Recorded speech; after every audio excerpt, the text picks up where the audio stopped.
Part 1. Ambush Strike. In dense Cretaceous woodlands where fern thickets and cycads carpeted the forest floor, the art of ambush defined survival for many predators. Armed with powerful hind limbs and a low center of gravity, raptors such as Deinonychus mastered the technique of silent stalking, using undergrowth as both cloak and scaffold for a sudden, explosive attack. These predators moved with deliberate slowness, muscles held taut, eyes locked on unsuspecting prey grazing at the forest edge. When the moment came, the raptor's legs unfurled like tightly coiled springs, propelling it forward in a blur of talons and tearing jaws. Fossil trackways found near ancient watering holes preserve sudden interruptions in stride patterns, clear evidence of predators pushing off into full sprint from seemingly stationary positions, capturing the final split second before ambush struck. Elsewhere along riverbanks, Spinosaurus may have employed ambush tactics adapted for semi-aquatic life. Its long crocodile-like snout and narrow teeth were ideal for slipping beneath the surface unnoticed, waiting for unwary fish or smaller dinosaurs to approach for a drink. By submerging its body up to its sail in murky water, Spinosaurus exploited its unique morphology to reduce its silhouette and blend into the rippling reflections of the water. Isotopic analyses of Spinosaurus bone microstructure suggest frequent forays into aquatic environments, corroborating the theory that this giant predator used both stealth and patience, lying submerged for hours at a time before lunging with forward-thrust limbs that dragged prey into depths where escape became impossible. Predators on arid floodplains honed ambush in open country as well. Velociraptor, with a skull barely half a meter long yet armed with razor-sharp teeth, may have hidden among the dunes and scrub of ancient Mongolia. Fossil remains of small mammals and lizards near likely Velociraptor dens show abrupt bite marks, indicating that these predators positioned themselves along game trails under sparse vegetation. Their slender arms, ending in sickle-shaped claws, were held aloft and ready to slash downward with savage precision. Modern analyses of claw curvature reveal that these weapons were designed more for slicing into soft tissues than for climbing, underscoring the raptor's reliance on ambush from above, rather than pursuit across open dunes.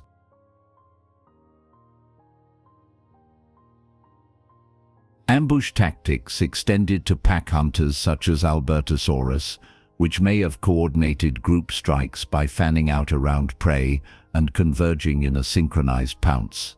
While solitary strikes rely on surprise and speed, pack ambush added the element of strategic positioning, predators blocking escape routes while the lead attacker triggered panic. Bonebeds in Alberta preserve multiple matured Albertosaurus individuals alongside scattered hadrosaur bones, suggesting that coordinated ambush could overwhelm large, otherwise formidable prey. The presence of healed hadrosaur bones with embedded bite marks implies that these early pack tactics were learned behaviors passed down through generations. Even herbivorous dinosaurs observed ambush patterns in their behaviors, employing lookouts and flight responses that hint at complex predator-prey dynamics. Hadrosaurs raised their crests and scanned horizons when venturing into known ambush zones, interpreting slight ground vibrations as warnings of hidden threats. They moved in tight herds to reduce individual risk, and when one dinosaur froze, the rest followed, creating the illusion of sudden mass disappearance. Ambush predators learn to thwart herd defenses by targeting stragglers or young,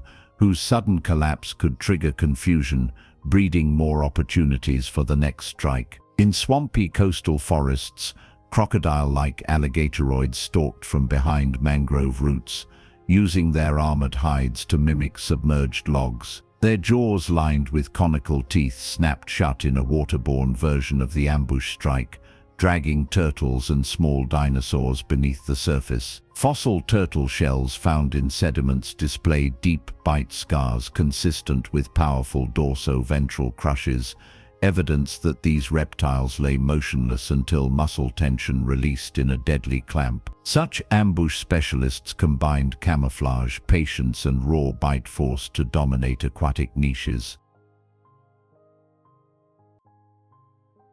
Ambush tactics often leveraged environmental features to amplify their effectiveness. In volcanic ash plains, predators hid in fumarole-heated soils that masked their body heat, waiting for unsuspecting prey drawn to the warmth. Thermal imaging of modern volcanic sites shows that ground temperature differentials can obscure the infrared signatures of ambushers, a natural cloak that insulates ambushers against thermal detection. Concealed in warm pockets of ground, dinosaurs like Troodon could have waited unseen for hours, pouncing when their target crossed a narrow thermal corridor. Ultimately, the ambush strike epitomizes the primal dance of predator and prey, where surprise can outmatch strength and patience can outlast speed. Fossils capture tantalizing glimpses of these lethal encounters: bite marks in vertebrae,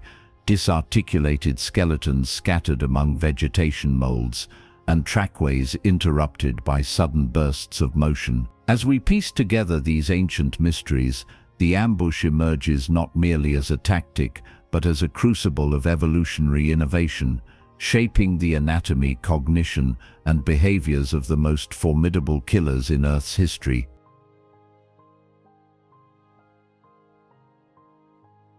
Part 2. Pack hunting.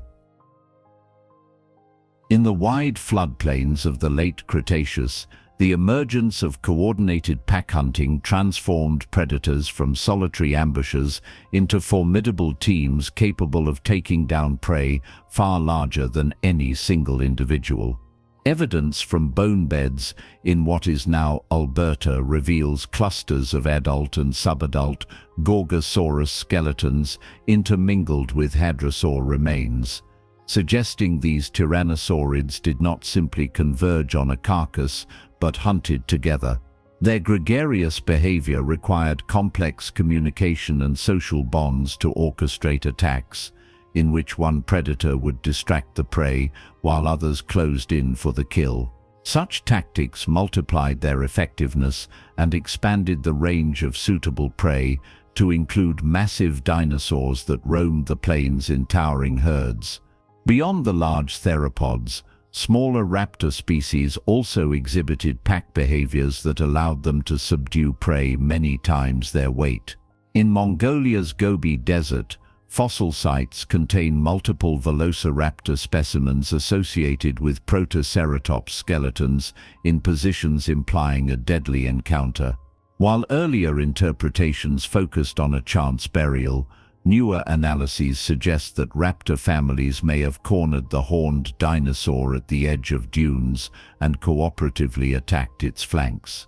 By coordinating slashing strikes at exposed soft tissue and avoiding the ceratopsian's lethal horns, these raptors exemplified how synergy among hunters could overcome physical disadvantages and deliver a precise and ruthless execution.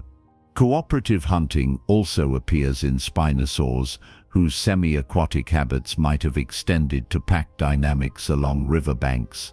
Imagine Spinosaurus adults spread in a line across a shallow water channel, their bodies partially submerged, forcing herds of hadrosaurs to wade into deeper water where ambush from either side could trap prey. Though direct evidence of Spinosaur pack hunting remains sparse, modern analogues among crocodilians that hunt in groups suggest that hunting in numbers can flush fish or herd mammals into vulnerable positions. Such strategies would have leveraged both aquatic proficiency and communal coordination to enrich spinosaurs beyond solitary ambushes.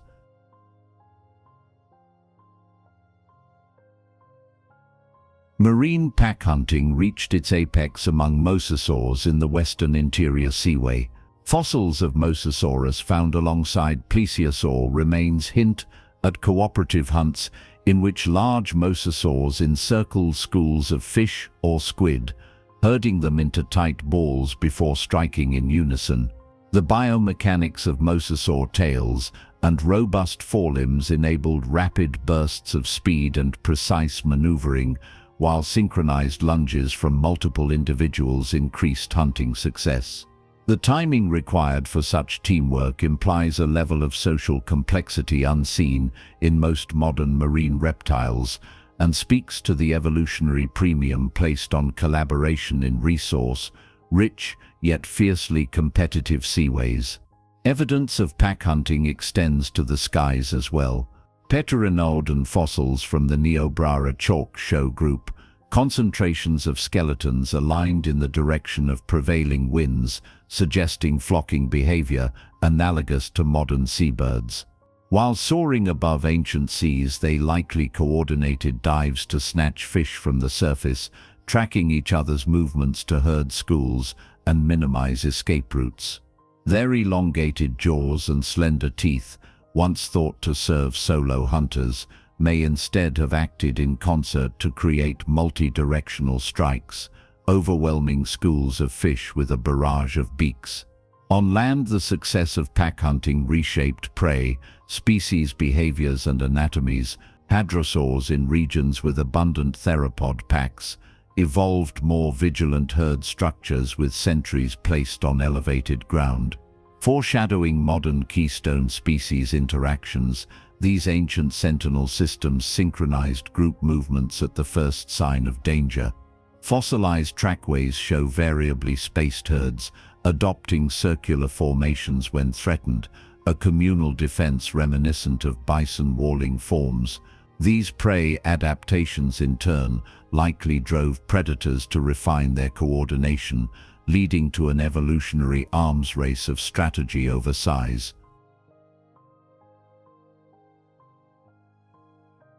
Pack hunting demanded more than brute force. Communication through visual displays and possibly vocalizations would have been essential to coordinate attacks hundreds of meters apart in noisy environments. Skeletal features in some theropods suggest enlarged sinuses and resonating chambers that could have amplified low-frequency calls. Such deep roars or bellows may have served as rallying cries, warning allies of prey position or signaling the moment to strike. Merely tracking and responding to these signals while maintaining formation would have required remarkable cognitive abilities for creatures whose brains only hinted at such capacities. The pinnacle of dinosaur pack hunting left an indelible mark on the fossil record. Mass accumulations of predator and prey, remains in single strata capture the final moments of pack ambushes, where overwhelmed herds fell in succession under relentless strikes. The distribution of bite marks on bones, oriented from varied angles yet consistent across individuals, reveals patterns of coordinated attack rather than solitary scavenging. In this grand spectacle of prehistoric teamwork, the combined strength of many outmatched even the most powerful beasts, redefining the boundaries of predation. In the story of dinosaur pack hunting, we see not only the triumph of cooperation, but the deep interdependence of all species in ancient ecosystems. The rise of collaborative predators reshaped herds, forests, and shorelines, driving evolutionary innovations in both hunter and prey. As we piece together these ancient alliances through fossil clues, we glimpse the complex social tapestries that animated a world far removed, yet eerily echoing the teamwork that sustains life today.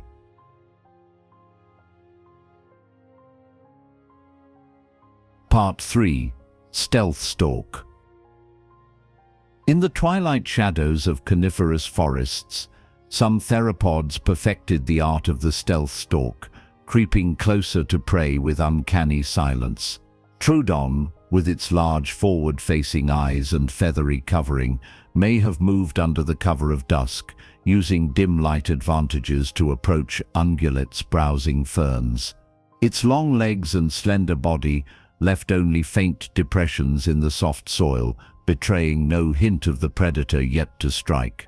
Fossilized trackways of Troodon show widely spaced footprints with minimal claw drag marks, suggesting deliberate, calculated movement rather than frantic pursuit. This capacity for silent approach allowed these dinosaurs to position themselves within striking range before prey even sensed a nearby danger, turning the forest floor into a stage for deadly precision. Feathered dinosaurs such as Microraptor elevated stealth to an aerial dimension, gliding through tree canopies in nearly imperceptible arcs. With glossy veined feathers adapted for creating lift at low speeds, they navigated through shafts of light and shade, shadowing small mammals or nesting birds from above. Microraptor's wing morphology indicates four-winged gliding that could adjust angle and speed with remarkable finesse. Fossil beds preserving Microraptor specimens alongside birds and mammals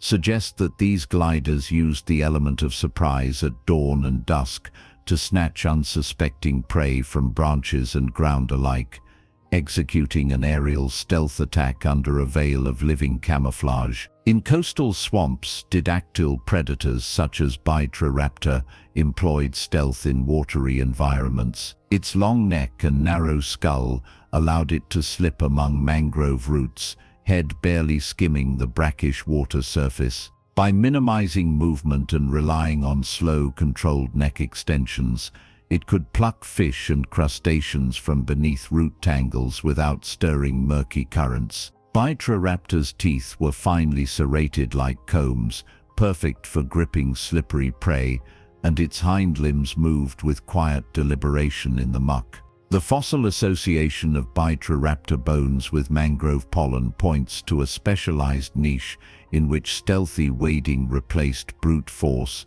transforming the shoreline into a secret hunting grounds.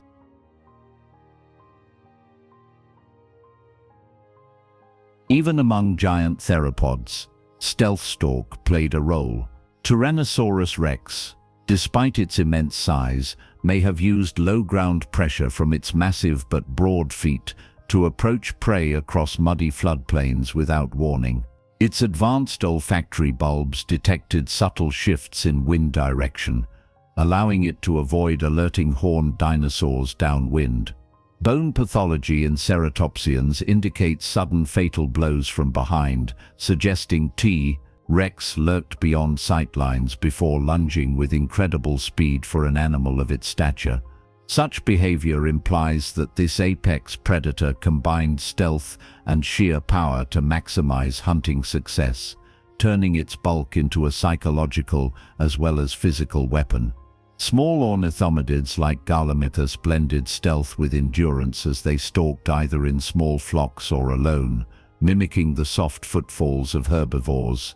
Their ostrich-like legs and necks allowed them to maintain a low profile while scanning for injured or juvenile ornithischians.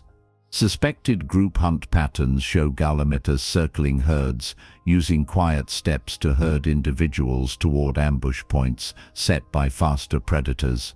The seamless handoff from silent stalk to rapid sprint underscores a level of coordination and strategy, suggesting advanced cognitive abilities far beyond simple instinct. In volcanic ash plains, stalking took on additional challenges as predators had to navigate abrasive substrates that crackled underfoot.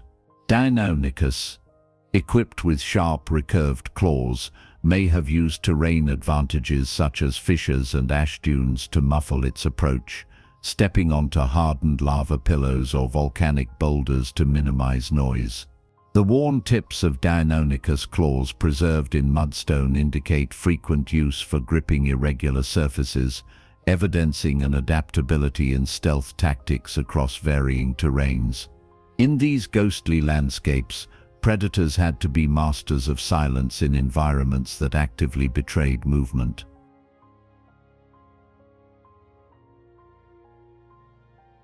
Ambush and stealth combined in forest fringes where hunters such as Allosaurus prowled. Its lateral vision allowed it to track prey using peripheral cues rather than direct sight, moving along undergrowth to stay just out of vision. Scars on Allosaurus skulls hint at numerous close encounters, suggesting that these giants stalked within horn's length of ceratopsians before delivering crushing bites. The ability to approach silently at close quarters speaks to powerful neck and tail muscles controlling balance and step cadence, enabling massive predators to execute nearly noiseless stalks despite their size. Even the smallest predators employed stealth in extraordinary ways. Fruitlander spici, a diminutive insectivorous dinosaur discovered in leaf litter deposits, used rapid color changes in its feathers to mimic shifting light patterns on the forest floor. Though direct evidence of coloration is rare, melanosome shapes preserved in exceptional specimens point to complex plumage capable of refracting light. This stealthy camouflage made Fruitlander spici almost invisible to both predators and prey in the dappled canopy light. Its plucking of insects from bark and under leaves required such optical stealth to avoid scaring off prey dependent on sensitive visual cues. Across these varied environments and species, stealth stalk emerges as a fundamental predator tactic, one demanding anatomical specialization, refined sensory processing, and often social cooperation. It underscores a hidden world where life's most lethal encounters played out in silence and shadow, each movement a calculated step in a deadly dance. The fossil record, with its delicate footprints and pitted feathers, offers a tantalizing glimpse into these ghostly hunts, inviting us to imagine a prehistoric realm where the sound of no wind or leaf could signal the approach of silent killers.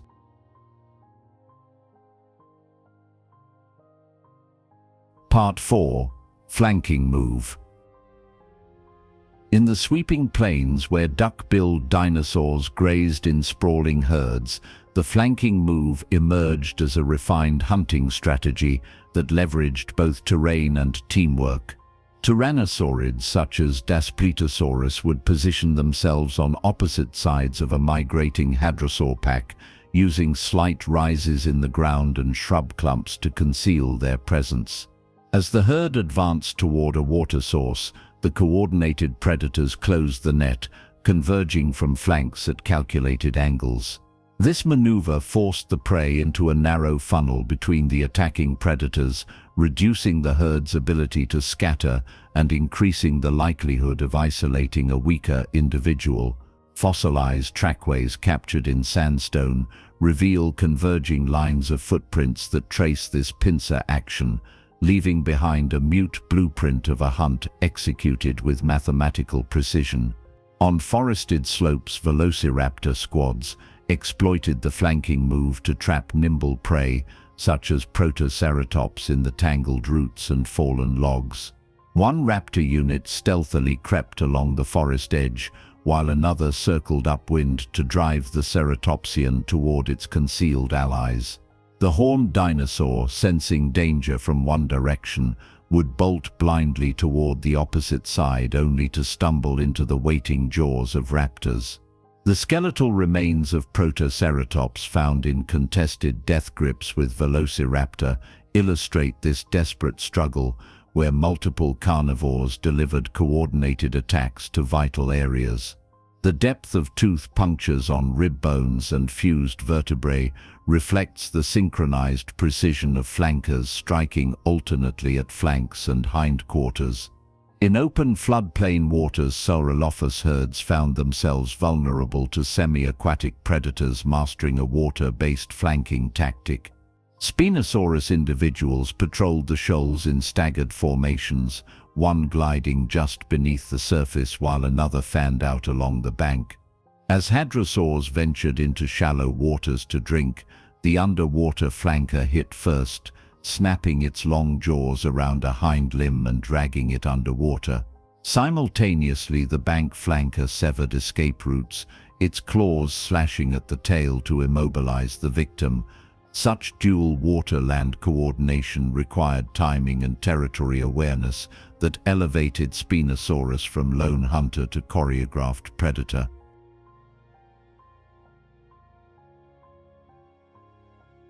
Even the towering sauropods faced flanking threats from smaller theropods in forested corridors. Deinonychus groups used fallen logs and dense cycads to separate young sauropods from the herd, cornering them against root buttresses. As the juveniles resisted, adult sauropods turned to face the threat, exposing their vulnerable flanks and underbellies. In the moment of confusion, raptor flankers darted in and out, slashing with claws at soft tissues. Fossilized sauropod skin impressions show localized damage consistent with repeated tearing strikes rather than single bites, pointing to a repeated pincer approach rather than brute force. Marine pack hunters such as mosasaurs also employed flanking in submerged ambushes. In the western interior seaway, schools of small fish and squid were driven toward a coral reef by leading mosasaurs circling behind and to the sides. The reef walls channeled the prey into crowded pockets, where waiting mosasaurs leaped upward, jaws agape, to snatch the confined schools. The strategic positioning of predators around fixed structures reveals a sophisticated understanding of spatial geometry and current flows. Mosasaur vertebrae in these areas often show strain features that result from rapid lateral movements, substantiating the physical demands of flanking maneuvers in aquatic realms. In volcanic ash deserts near lava flows, heavy-footed predators like Giganotosaurus used flanking to counter the vast size of their sauropod prey. Two individuals worked in tandem, one charging directly to draw attention and force the sauropod into an open zone between lava-cooled ridges. The second flanker moved silently along a hardened lava tube outcrop, arriving at the exit point just as the prey pounded across the plain. The sudden appearance of the flanker at the edge of the ash field cut off escape, leaving the massive herbivore trapped between two lethal forces. Tracks preserved in hardened ash layers mapped these choreographed paths, their directions converging at a kill site strewn with crushed bones.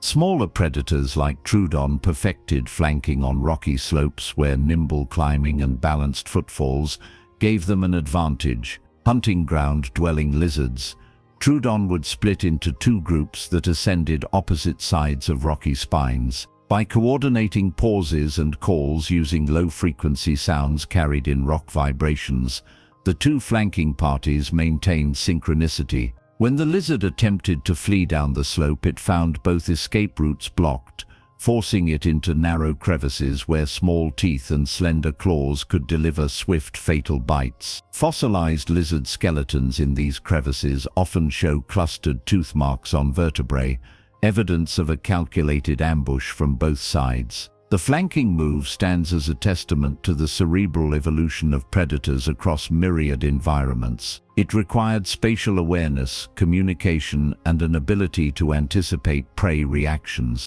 From forested slopes to arid plains and silent waters, this tactic reshaped predator-prey interactions, driving prey species to develop countermeasures such as broader alarm calls and defensive formations. The silent footprints and fractured bones left behind speak to the elegance and terror of flanking maneuvers, strategies that elevated dinosaurs from mere beasts of brute force to masters of strategic warfare on an ancient battlefield.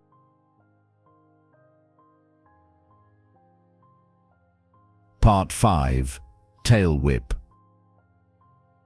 In the late Cretaceous woodlands, stegosaurs wielded their spiked tails with uncanny precision, transforming those massive counterweights into devastating weapons. Stegosaurus possessed a tail studded with formidable pairs of osteoderm spikes known as thagomisers. These spikes, each nearly a meter long in the largest specimens, were connected to a heavily muscled tail base controlled by robust caudal vertebrae and powerful tendons. By swinging this tail in a broad arc, Stegosaurus could deliver blows capable of shattering bone or severing tendons in attacking theropods. Fossilized Allosaurus femora bear puncture wounds that match the diameter and spacing of stegosaur spikes, and healed lesions around such wounds, indicate encounters in which stegosaurs survived initial strikes, underscoring the tail's role as both offensive and defensive instrument. Even smaller stegosaurs applied tail whip tactics with remarkable finesse. Kentrosaurus from Tanzania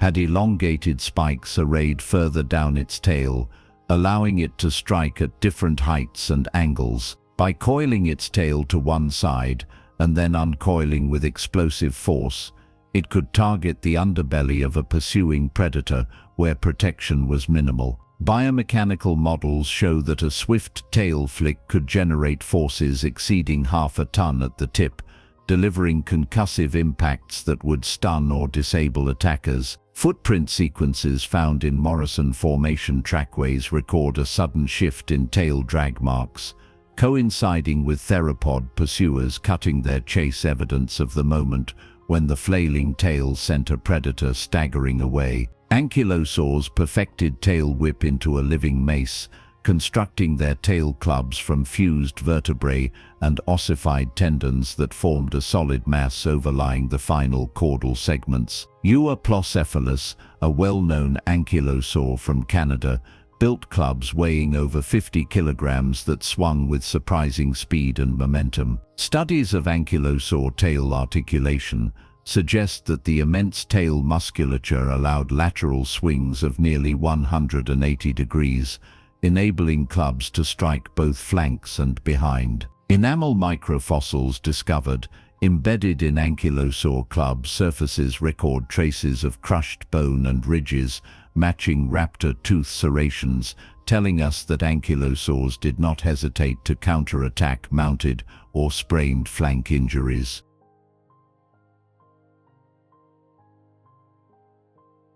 Predator tracks leading up to ankylosaur resting sites sometimes end abruptly in drags and disturbed sediments. These death-defying moments capture carnivores that misjudged the range of a tail club swing and found themselves knocked off balance, sometimes fatally crushed against rocks or trees. The abrupt cessation of tracks and absence of feeding traces suggests that victims were swiftly incapacitated and abandoned, unable to drag or consume the prey further. Such outcomes speak to the tail whip's sheer stopping power, turning a single blow into a lethal sentence. Even non-armored dinosaurs exploited tail whips. Hadrosaurs like Edmontosaurus employed their long, muscular tails in defensive sweeps. When a pack of Deinonychus harassed them, these duck-billed giants would pivot their massive hindquarters and unleash lateral tail strikes that sent predators flying aside.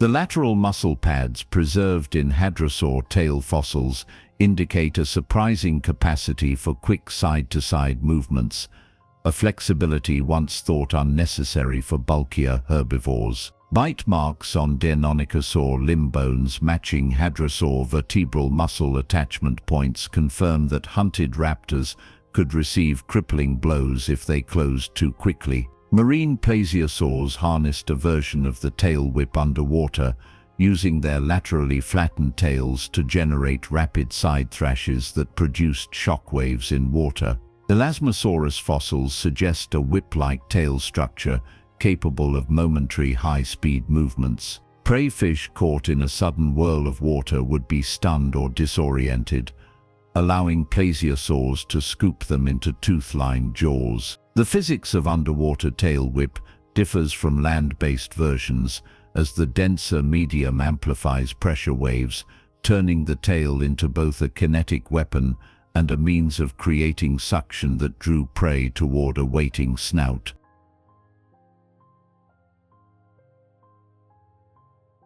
Even small ornithopods like Hypsilophodon possess tails with ossified tendons that stiffen the tail shaft, converting it into a striking tool when necessary. In forest undergrowth where visibility was limited, these agile herbivores could use tail flicks to discourage pack hunters or snapping crocodilians. Tail bones from Hypsilophodon show healed fractures consistent with explosive bending stresses, evidence that tail flicks sometimes broke bones but were repaired through natural remodeling indicating their use in life-and-death confrontations. Across these diverse dinosaurs, the tail whip emerges as an evolutionary innovation turned refinement, a multi-purpose tool for defense, herd protection and hunting. Whether adorned with spikes, clubs or muscular lashings, these tails sculpted ecosystems by dictating predator approaches and prey selection. In the fossil record, we see the echoes of tail strikes in fractured bones, interrupted trackways, and preserved skin impressions, hinting at thickened scales for tail reinforcement. The ancient dance of tail whip tactics reveals an arms race writ in bone and sinew, where the tail became not merely a balancing organ, but a decisive weapon in the eternal struggle for survival.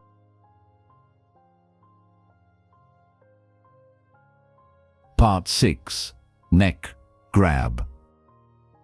Predators that mastered the neck grab elevated their hunting prowess to an art form, using powerful jaws and robust neck musculature to seize and incapacitate prey at its most vulnerable point. Tyrannosaurus rex, with its massive skull braced on thick cervical vertebrae, could clamp down on the neck of a triceratops, severing arteries or crushing the spinal cord in a single, bone-crushing bite. Biomechanical studies of Tyrannosaurus neck muscles reveal tens of thousands of newtons of force concentrated in a quick clamp, enabling the predator to latch onto steel like bone and hold on despite violent thrashing. Tooth marks on ceratopsian neck bones match the serration spacing of tyrannosaur teeth, and healed punctures in juvenile ceratopsian fossils indicate several survivors who bore silent witness to encounters that could have ended in devastating neck injuries. Smaller theropods honed the neck grab with agile precision, employing elongated hands and recurved claws to secure a firm grip while delivering lethal bites. Deinonychus, the infamous raptor, would leap onto the flank of an unsuspecting herbivore, anchoring itself with its sickle-shaped claw while wrapping its arms around the neck. This combined grip allowed it to bite repeatedly at soft tissues and blood vessels, inducing blood loss and shock. The structure of Deinonychus hand bones reveals a range of motion akin to modern birds of prey, with wrist joints that could hyperextend to maintain grip, even when the dinosaur was jostled by a struggling victim. Fossilized victim bones display parallel gouges in the cervical ribs, testimony to a raptor clamp that ground bone into powder. In thickly wooded floodplains, the Ceratosaur Majungasaurus employed a different neck grab tactic. It approached prey from the side, extending its short but muscular forelimbs to press against the shoulder region, tilting its head to catch the neck in a vice of jaws and hands. Majungasaurus fossils show interlinked bite marks and claw gouges around the neck vertebrae of abelosaurids and sauropods, indicating a dual attack that immobilized the victim. Neck vertebrae of prey display compression fractures consistent with twisting stress, suggesting that once the jaws latched, Majungasaurus would twist its head laterally to exacerbate tissue damage and weaken the spinal column.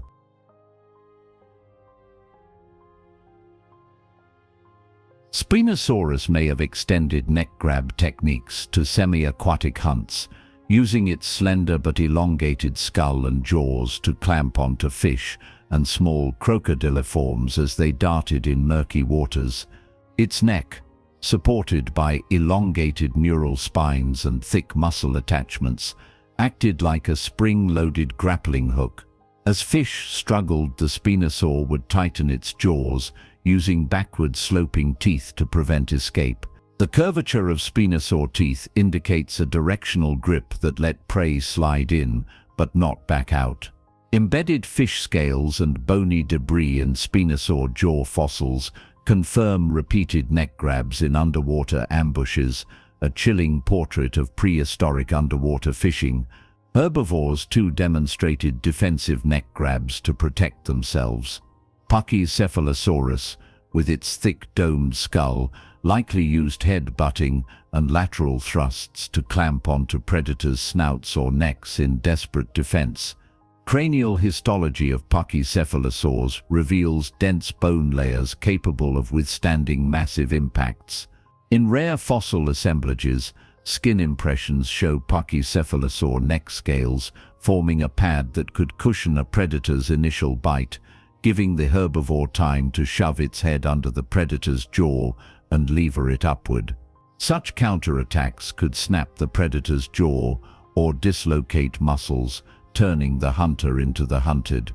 Even pterosaurs adopted neck grab tactics, clutching fleeing fish with their elongated beaks and neck vertebrae supported by strong ligaments. Pteranodon specimens from chalk formations show bite marks and bone absorption scars around the cervical region, suggesting that smaller marine reptiles or competitive pterosaurs seized each other's necks in aerial skirmishes. Their flexible necks, built for rapid extension and retraction during flight, could absorb the shock of a sudden grab at speed without breaking. This aerial neck grab disorder signaled dominance in ancient skies and secured prime fishing grounds.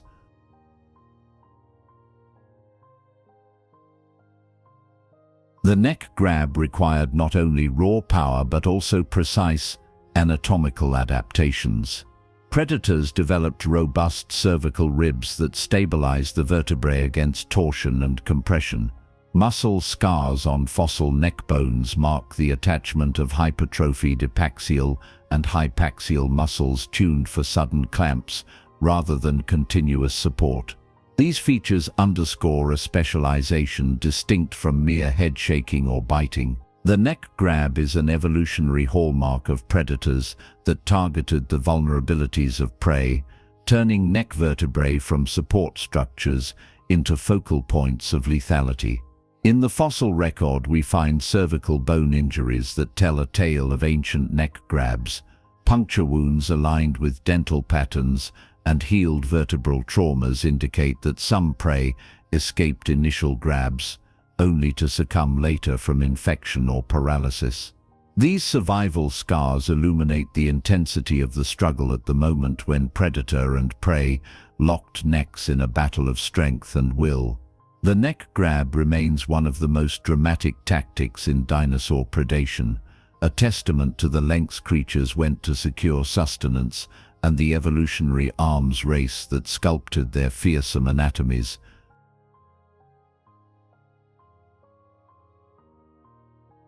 Part 7. Bone Crush. In sprawling Cretaceous savannas where herbivores grazed in open herds, predators evolved the bone crush tactic to access the rich marrow hidden deep within skeletal remains. Tyrannosaurus rex stands as the ultimate bone crusher, with jaw mechanics calibrated not only for slicing flesh, but for generating enormous bite forces capable of fracturing the densest bones. Studies of T. rex cranial structure reveal reinforced skull arches and robust neck musculature that absorb recoil from crushing blows. CT scans of fossilized tyrannosaur skulls demonstrate stress distribution across the maxilla and dentary that matches patterns seen when modern crocodiles bite through turtle shells. Fossil leg bones of Triceratops show large hemispherical bite marks compressed deep into cortical bone, indicating deliberate targeting of limb shafts to expose marrow. The bone crush tactic gave tyrannosaurs a competitive edge, allowing them to consume carcasses down to the last nutrient-rich scrap in ecosystems where scavenging rights were hotly contested. Smaller theropods also employed bone crushing in miniature form. Majungasaurus, the abelosaurid predator of Madagascar, possessed thick, rounded teeth with blunt crowns ideal for cracking ribs and vertebrae. Its neck muscles and jaw joint orientation permitted powerful up and down strikes that sheared bone into splinters. The neck vertebrae of Majungasaurus exhibit enlarged muscle attachment sites, a clear sign of adaptation for forceful bite motions. Fossilized sauropod tail vertebrae, recovered from the same deposits, bear deep gouges that match abelosaurid tooth spacing, suggesting that Majungasaurus targeted ossified tendons and limb girdles to open marrow cavities, a resource unavailable to most smaller carnivores. This niche specialization underscores how bone crush tactics arose in multiple lineages as an avenue to unlock hidden calories. Even pterosaurs developed a version of bone crush to exploit carcasses beyond their reach with wings and beaks alone. Some large pteranodon specimens show mandibular adaptations that gave their beaks reinforced tips capable of chipping at rib bones. By anchoring themselves with powerful leg claws on rock or driftwood and rocking their bodies forward, they could deliver repeated pecking blows that cracked open smaller bones such as turtle ribs or fish vertebrae, exposing marrow. This behavior is preserved in fossil associations where worn bone fragments intermingle with pterosaur guano deposits in cliffside rookeries. The bone crush tactic extended the pterosaur's dietary breadth, allowing them to feed on carrion that fell beyond the grasp of more specialized piscivores.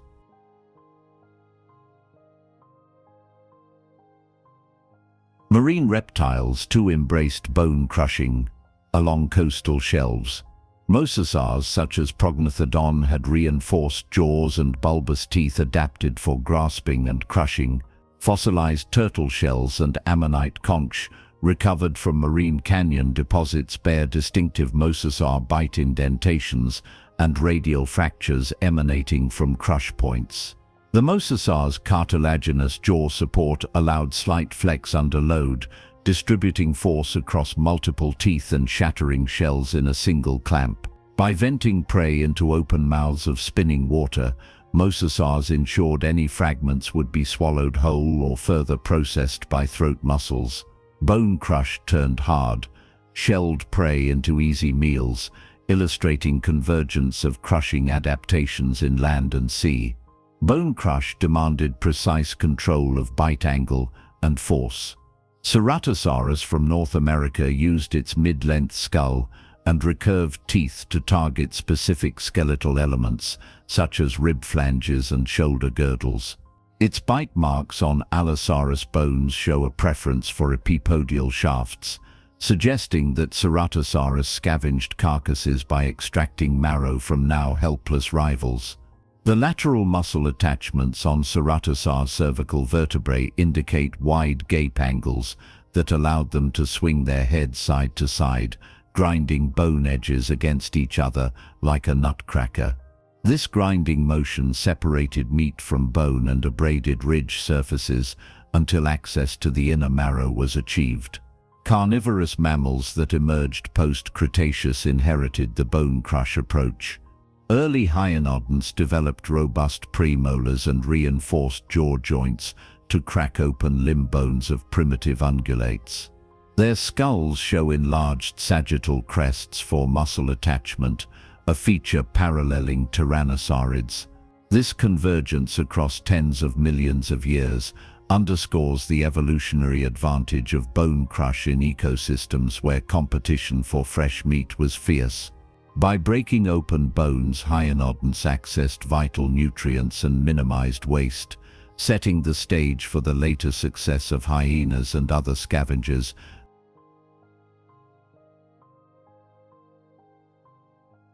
Bone crush left lasting marks on prey species segletons, driving defensive adaptations. Triceratops developed thicker frill bases and longer limb shafts to reduce vulnerability to crushing bites. Sauropods grew denser cortical bone at articulation points, increasing resistance to predator attacks. The ripple effect of bone crush shaped herbivore bone histology, influencing growth rates and skeletal robustness to better endure predatory assaults. These evolutionary arms races between crushers and their quarry transformed dinosaurian bone into both target and shield in a world where every calorie counted. In the grand saga of predator tactics, bone crush emerges as a testament to biomechanical innovation and ecological necessity. From towering tyrannosaurs to nimble raptors and oceanic mosasaurs, species that mastered the art of crushing bone unlocked hidden reserves of life, sustaining marrow. The scars and fractures etched into fossils reveal intimate battles of strength and survival, where the boundary between predator and prey hinged on the ability to break what seemed unbreakable.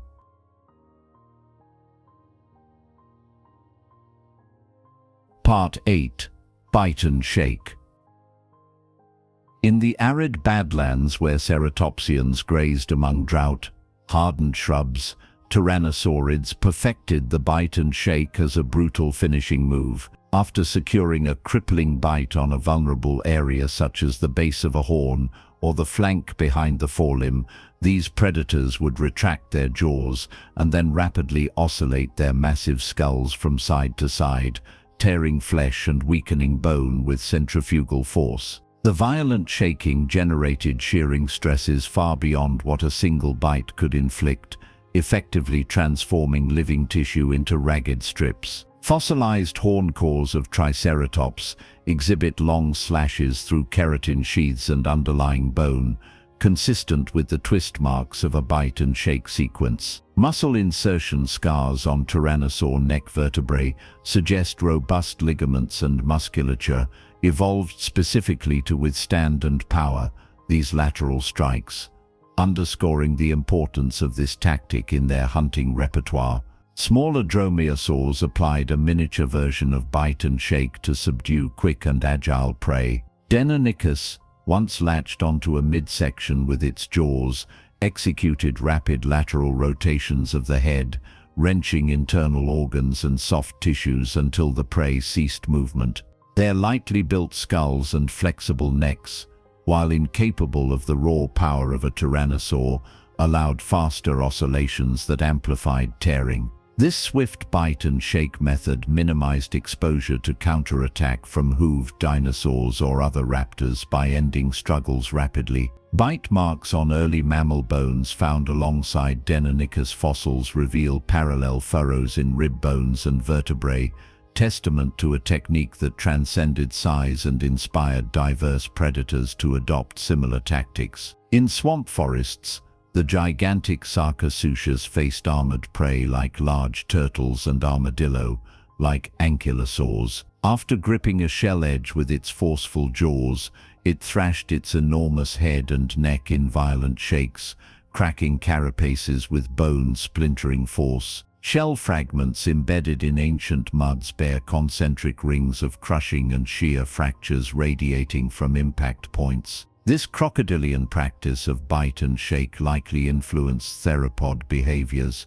Fossilized crocodiliform remains display healed puncture wounds on skull bones matching theropod teeth, hinting at interspecific conflicts where both sides employed or suffered from bite and shake tactics in deadly contests over territory or carcasses.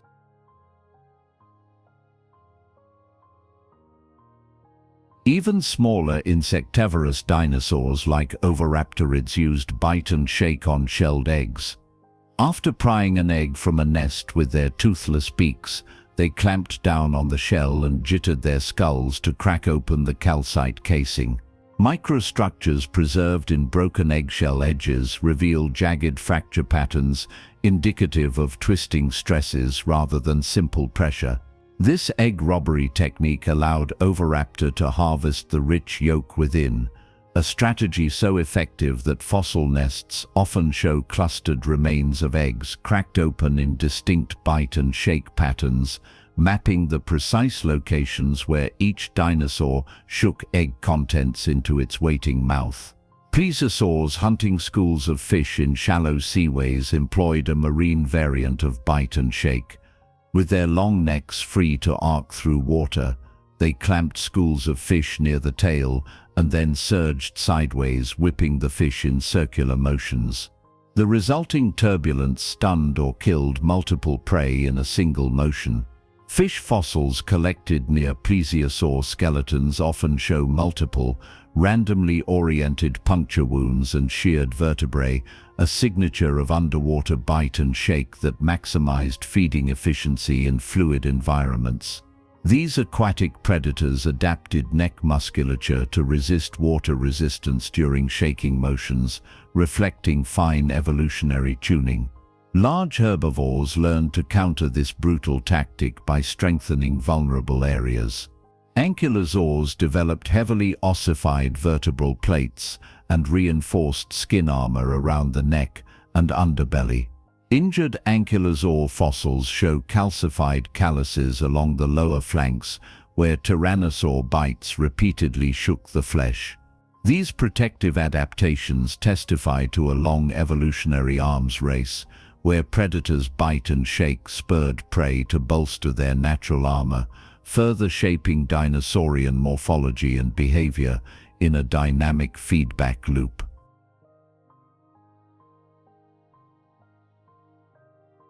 Bird-like theropods, such as Microraptor, may have used bite and shake to dismantle small vertebrates caught in their multi-winged pounces. After capturing prey, they performed rapid head jerks, shredding flesh with needle-like teeth.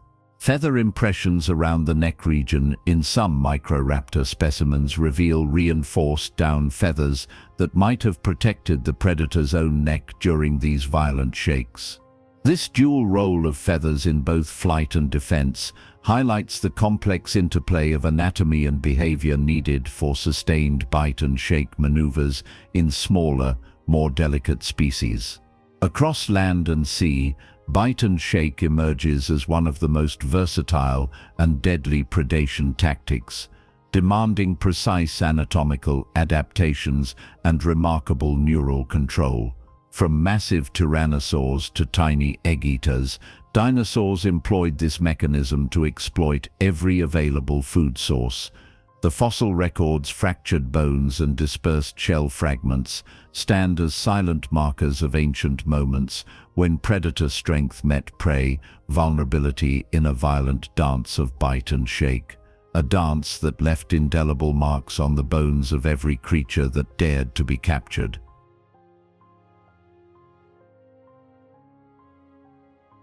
Part 9. Speed Sprint. In the open expanses of Cretaceous floodplains, the speed sprint was the ultimate equalizer for predators and prey alike, transforming raw bursts of velocity into life-or-death chases. Ornithomimids such as Gallimimus achieved sprint speeds estimated at 30 to 40 kilometers per hour, using elongated hind limbs and lightweight bodies covered in bristling proto-feathers to reduce drag. Their metatarsals fused into a spring-like structure, storing and releasing energy with each stride in a manner reminiscent of modern ungulates. Fossilized trackways in Mongolia's Gobi Desert capture sequences of elongated footprints spaced at over 2 meters apart, a telltale signature of dromedary-paced running that allowed Gallimimus to outpace contemporaneous predators over short distances and escape from ambush zones at full tilt. Tyrannosaurus rex,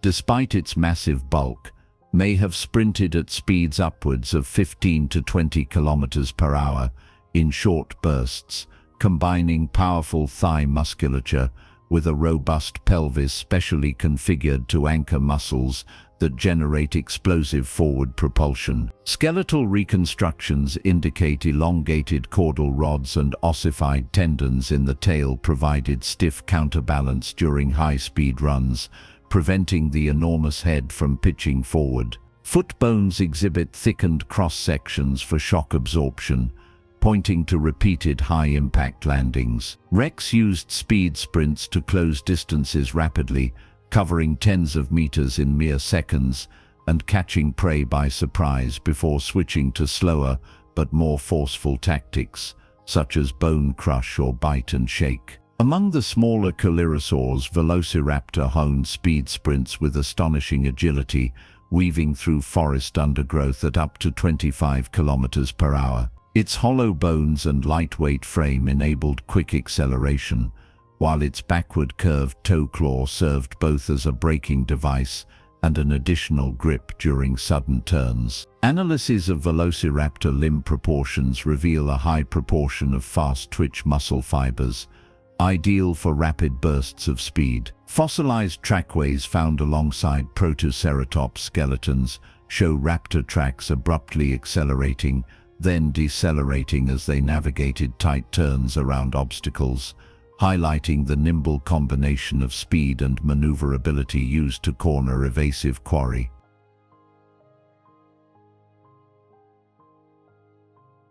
In aquatic realms, the speed sprint found its counterpart in dorsal fin swishers, such as ichthyosaurs, whose streamlined bodies and crescent-shaped tails delivered swift thrusts that propelled them through waves at speeds rivaling modern dolphins. Fossilized ichthyosaur vertebral centra display elongated neural arches, suggesting powerful epaxial muscles that contracted to whip the tail in rapid lateral beats. These bursts of aquatic speed allowed ichthyosaurs to chase down cephalopods and small fish schools, turning the seaway into a high-velocity hunting corridor where prey could be overtaken by sheer aquatic sprinting prowess. Armored dinosaurs like Struthiomimus, despite their robust build, adapted speed sprints to outpace smaller predators. Their lightly ossified sternums and fused scapulocoracoids supported powerful chest muscles that aided rapid leg swings. Struthiomimus trackways show a high runner's gait with barely perceptible pauses between strides, indicating nearly continuous motion when fleeing danger. This endurance running allowed these omnivorous dinosaurs to forage widely and retreat quickly at the first sign of a stalking predator. Their speed sprints a key factor in survival on bustling floodplain ecosystems. Even sauropods, often thought too massive for speed, could achieve moderate sprints using column-like legs and flexible hip joints that extended stride length. Trackway studies in Argentina's Cretaceous basins show diplodocid prints spaced just beyond normal walking pace, implying short bursts of 7 to 8 kilometers per hour when startled. These surges, though slow by theropod standards, were sufficient to outpace ambush predators relying on stealth rather than sustained pursuit. The sheer size of sauropods also provided momentum once they reached top speed, enabling them to trample smaller threats underfoot if they caught up too closely.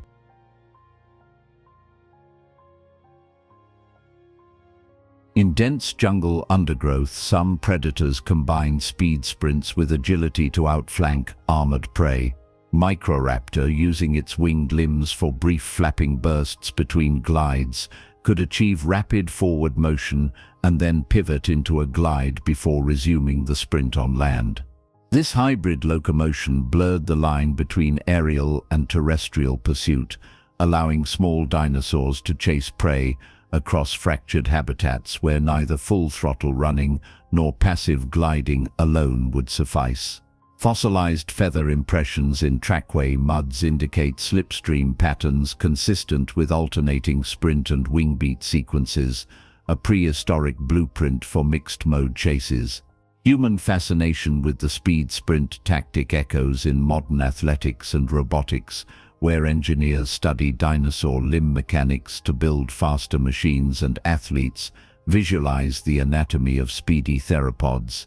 The combination of brute power, lightweight architecture, and metabolic efficiency in these ancient runners offers a timeless lesson. The velocity of a predator or prey can tip the scales of survival in an instant. As the earth trembles with swift feet and tails, we glimpse a world where every fraction of a second counted in the race between life and death.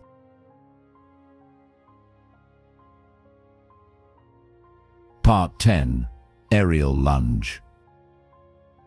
High above the ancient floodplains, pterosaurs such as Pteranodon mastered the aerial lunge with breathtaking precision, turning the sky itself into a hunting ground.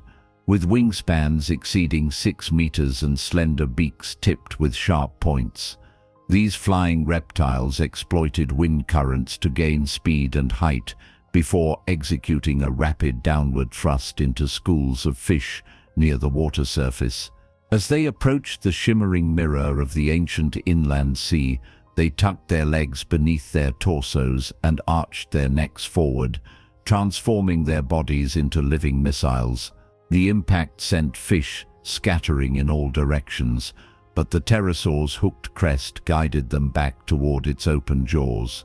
Fossil fish in boundary sediments from the western interior seaway show deep puncture wounds on their dorsal spines, matching the morphology of pterosaur beaks, capturing the fleeting moment of an aerial lunge that ended in both hunter and prey united in dust and water.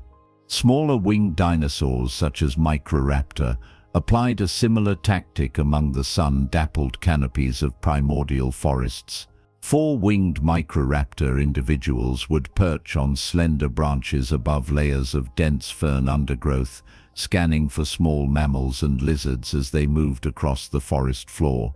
When prey was detected, Microraptor would spring from its perch with downward snapping wings, tucking its legs for streamlined descent. The target was struck by long curved claws on its toes as much as by its beak.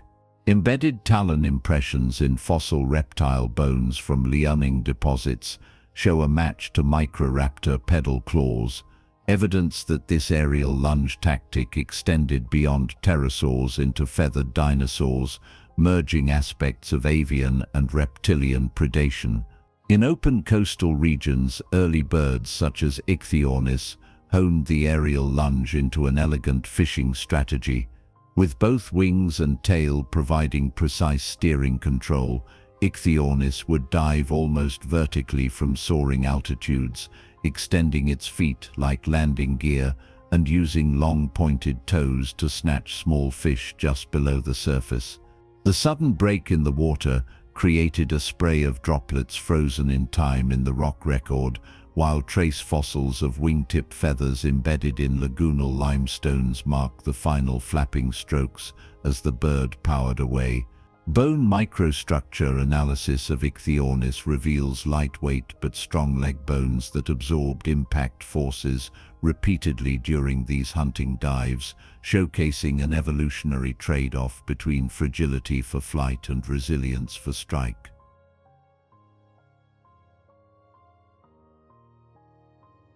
Marine reptiles such as plesiosaurs, though not true flyers, executed an underwater variant of the aerial lunge by using powerful flipper strokes to launch themselves up through water columns to capture seabirds or flying insects at the water's surface.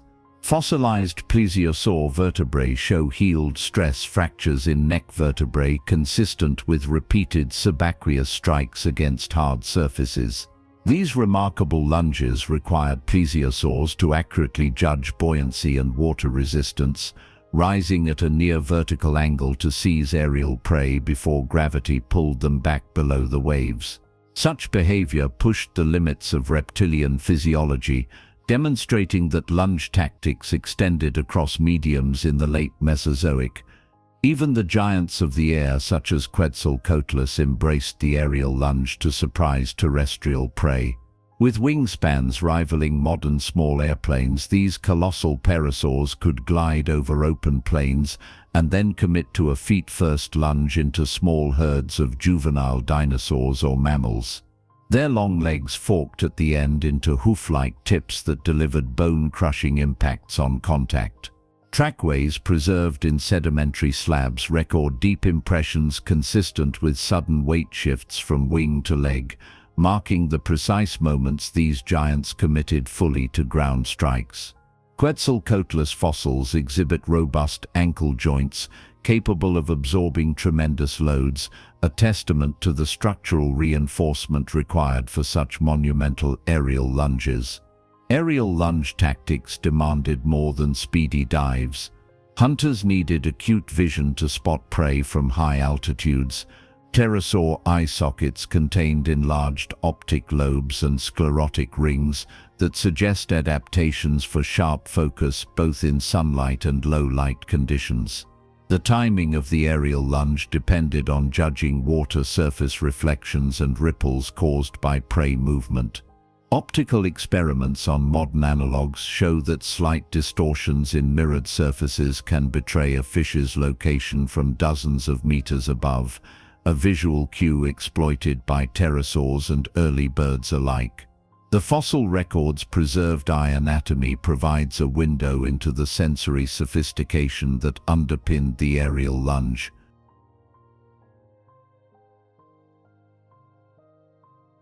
Predators using the aerial lunge also faced significant risks. Misjudging a dive speed could result in a face-first collision with water at high velocity, causing concussion or damage to fragile cranial bones.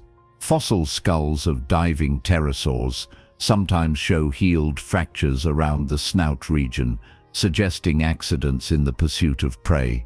Similarly, early birds recovering from botched dives may have been vulnerable to opportunistic scavengers as they struggled ashore or in shallow lagoons. The evolutionary arms race thus balanced the rewards of an aerial lunge with its inherent dangers, shaping head and neck morphologies adapted to both strike and survival. Across land, air, and water, the aerial lunge stands out as a testament to the creativity of prehistoric predators.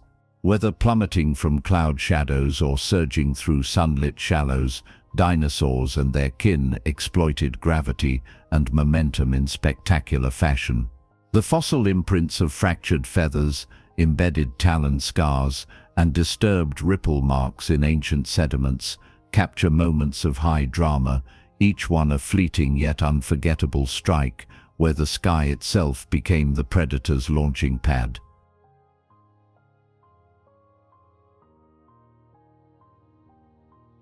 Part 11. Water Snatch.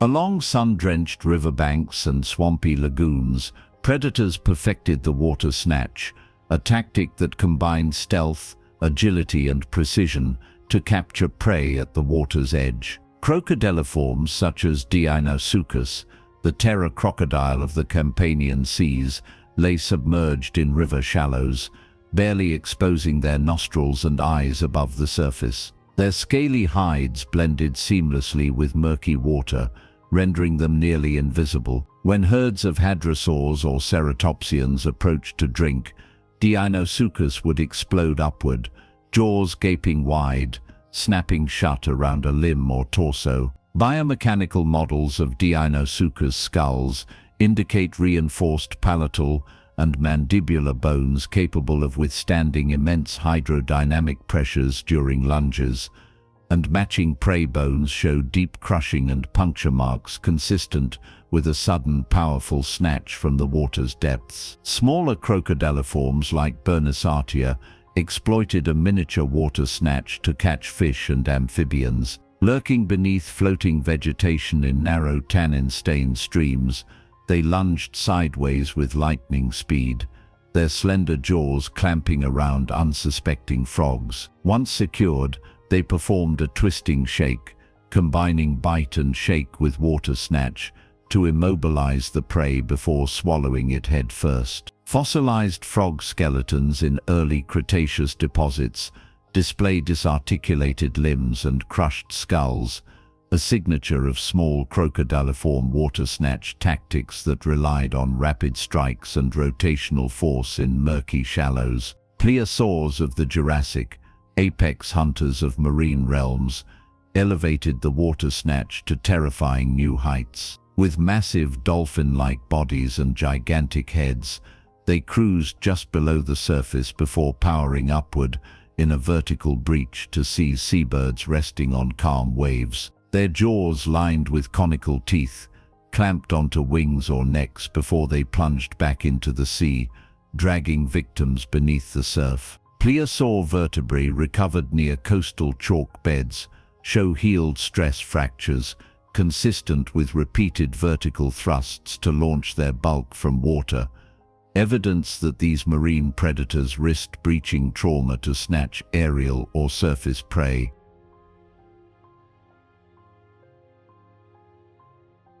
Even pterosaurs leveraged water snatch to catch small marine life.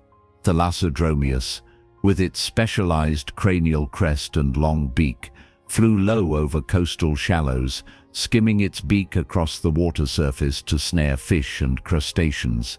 Its jaws curved slightly upward at the tips, preventing caught prey from slipping free as it flapped back to shoreline perches. Wear marks on thalassodromeus beaks show micro-abrasions from sandy water grit, preserving the mark of countless skimming snatches. This technique allowed pterosaurs to exploit niches unoccupied by true marine reptiles, bridging aerial and aquatic hunting strategies.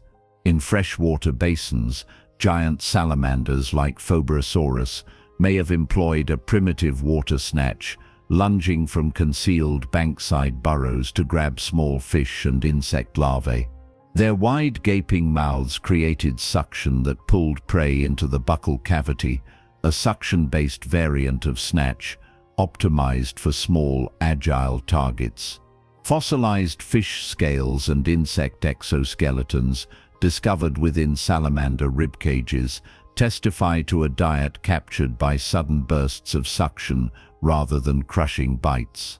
This early water snatch underscores that the tactic transcended taxonomic boundaries, evolving wherever predators encountered prey at the water's brink. Theropods, such as baryonyx, carved a niche as semi-aquatic snatch specialists. Its elongated skull and finely serrated teeth suggest a fish-centric diet. Baryonyx remains, discovered alongside abundant fish scales in fluvial deposits, reveals strong curvature in its manual claws, used to anchor itself on slippery riverbanks. By leaning forward and dipping its jaws into water, it sliced through shoals of fish before yanking them onto dry land. Microstriations on baryonyx teeth match fish bone fragments, while fossil fish vertebrae show diamond-shaped gouges from lateral tooth rows, capturing the dual nature of this theropod's bite and water snatch synergy.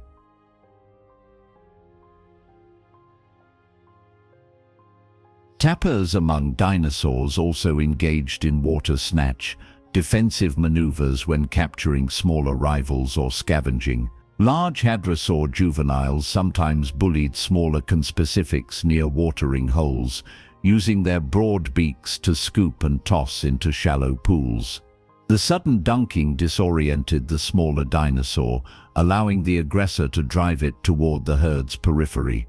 Fossil bone beds from the Hell Creek Formation contain juvenile hadrosaur bones with water-worn edges, hinting at such behavior where a water snatch evolved from predation into social dominance displays. Across these diverse predators, the water snatch stands as a testament to evolutionary ingenuity, blending stealth, speed, and biomechanical specialization. From massive crocodiliform lunges to delicate suction strikes by salamanders, this tactical play unfolded at the liminal zone where land meets water. Fossils preserve the echoes of these ancient moments: crushed bones, scoured scales, and tooth-marked keratin that testify to the primal dance of water snatchers and their prey in habitats shaped equally by aquatic ambush and shoreline combat.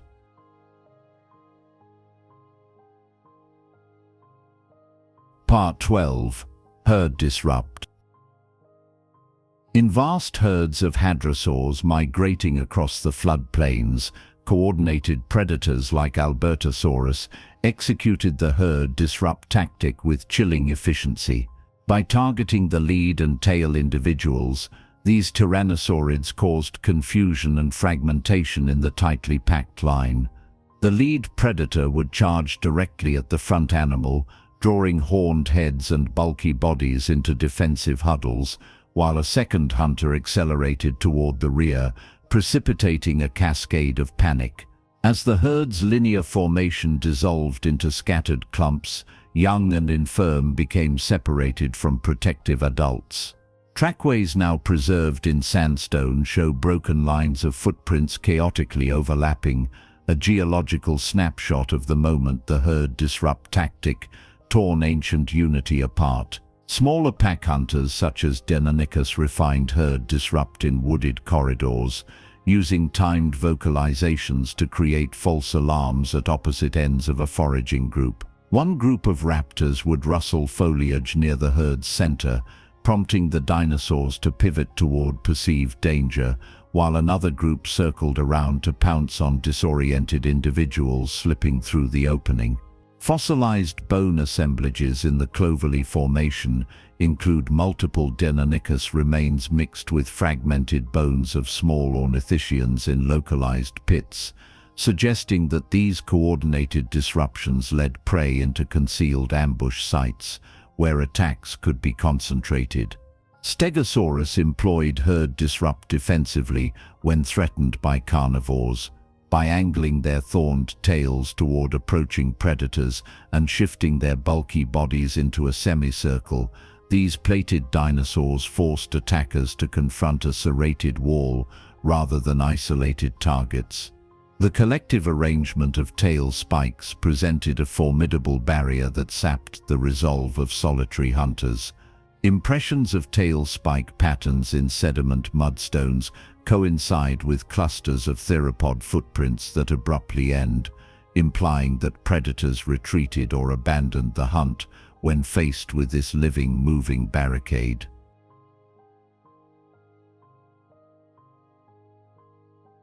In coastal plains near ancient shorelines, marine reptiles, such as Plesiosaurus, disrupted schools of fish by diving into the middle of tightly packed shoals. This sudden intrusion sent fish darting in all directions, breaking the monolithic mass into smaller groups that Plesiosaurus could isolate and consume. Circular feeding traces on seabed siltstones show scallop-shaped depressions ringed with fin drag marks, a signature of repeated plesiosaur lunges that disbanded shoals. This aquatic herd disrupt tactic demonstrates that disruption strategies transcended land-based mammalian and dinosaurian packs to marine predators as well. Even herbivorous dinosaurs turned herd disrupt into resource competition. In dromaeosaurid-dominated regions, hadrosaurs would employ counter-disruption by darting headlong into predator groups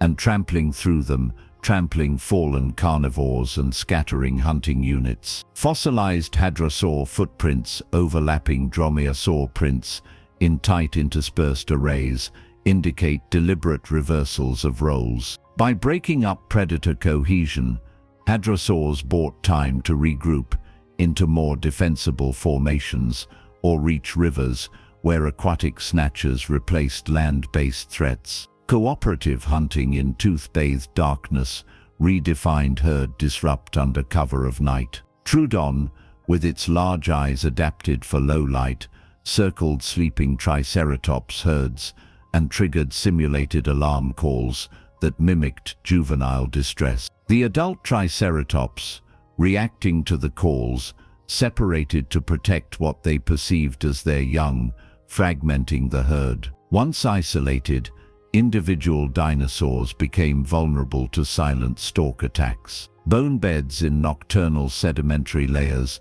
sometimes contain juvenile triceratops, remains with no adult bones nearby, a haunting sign of nocturnal herd disrupt success.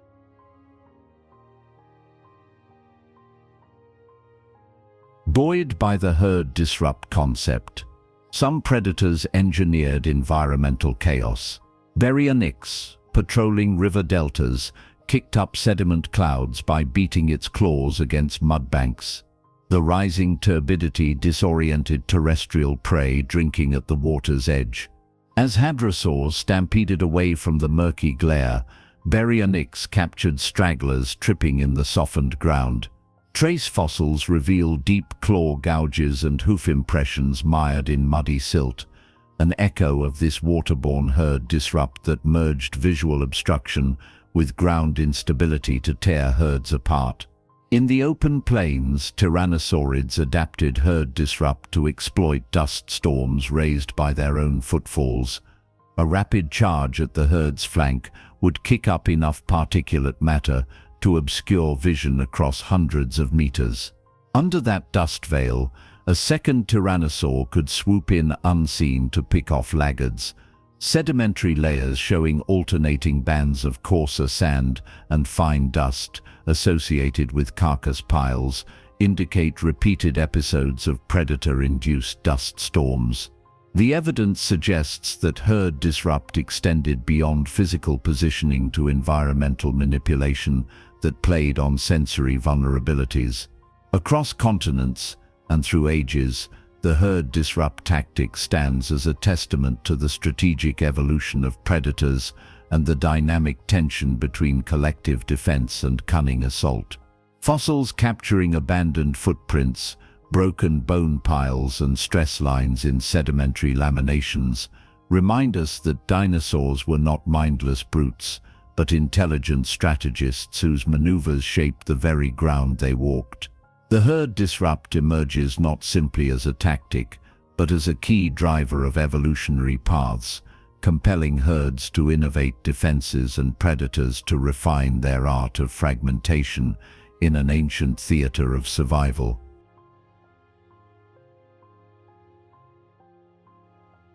Part 13. Camouflage. In the dappled light of late Jurassic forests, Dilophosaurus possessed a striking adaptive advantage in its camouflage, its skin bearing intricate patterns of mottled stripes and spots that blended seamlessly with flickering sunlight and shadow. Fossilized skin impressions from related theropods reveal scales of varying size and pigmentation, arranged in disruptive patterns, breaking up the dinosaur's outline in dense foliage. By crouching low among fallen logs and ferns, Dilophosaurus could vanish almost entirely from sight, awaiting unsuspecting prey to wander within reach of its deadly crest, a vivid display of convergent evolution between reptilian scales and avian feathers to create natural concealment within primordial woodlands. In semi-arid floodplains, ceratopsians such as Triceratops used countershading to mask their formidable silhouettes. The tops of their frills and crests bore darker pigmentation that matched the sunlit canopy, while their bellies were pale, mirroring the brightness of the sky above. This gradient disrupted the contrast between light and shadow on their massive bodies, making it difficult for predators to gauge their true shape or distance. Fossil melanosomes extracted from Triceratops' frill impressions matched density variations consistent with graded coloration, a sophisticated form of camouflage that rivaled modern ungulate countershading in both function and complexity. Small ornithischians like Psittacosaurus employed color breaking through patterning of alternating light and dark bands along their flanks, imitating the rhythmic play of light filtering through tall cycads and horsetail stems. When moving among narrow clearings, these bands created optical illusions, confusing predators' depth perception and momentarily delaying strikes. Skin casts from lesioning deposits preserve these banded arrangements in exquisite detail, with microscopic pigment cell clusters pointing to the roles of iridescence and matte textures in producing a living tapestry that flickered like sunlight dancing on shallow streams.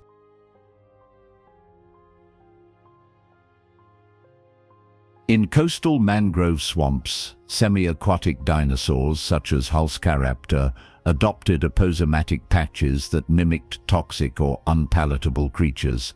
Brightly colored throat patches resembling modern poison dart frogs' warning colors festooned their necks and flanks, visible only when they assumed aggressive or courtship postures.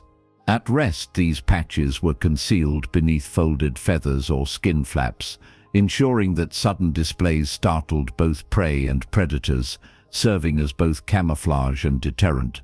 The dual function of concealment and warning highlights an evolutionary sophistication in signaling unseen in most non-avian reptiles. Pachycephalosaurs devised a unique form of camouflage by incorporating textured scales that mirrored the rugged bark of ancient conifers. When traversing forest edges, their heads and necks became nearly indistinguishable from tree trunks, allowing them to graze on high foliage beyond the reach of predators.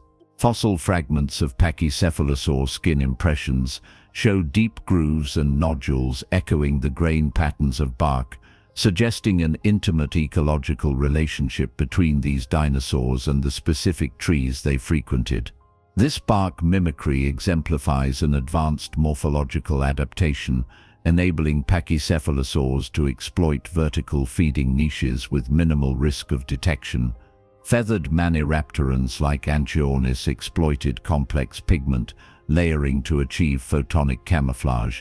Their iridescent feathers contained melanosome arrays tuned to reflect ambient light wavelengths, shimmering green or bronze depending on viewing angle and ambient light conditions. Such dynamic camouflage dazzled through shifting hues that broke up their forms during rapid movement among branches. Fossil studies of melanosome microstructures in Chinese Jurassic beds confirm the presence of iridescence, revealing that early feathered dinosaurs possessed not only insulation and display functions, but also sophisticated camouflage strategies akin to modern hummingbirds and cephalopods.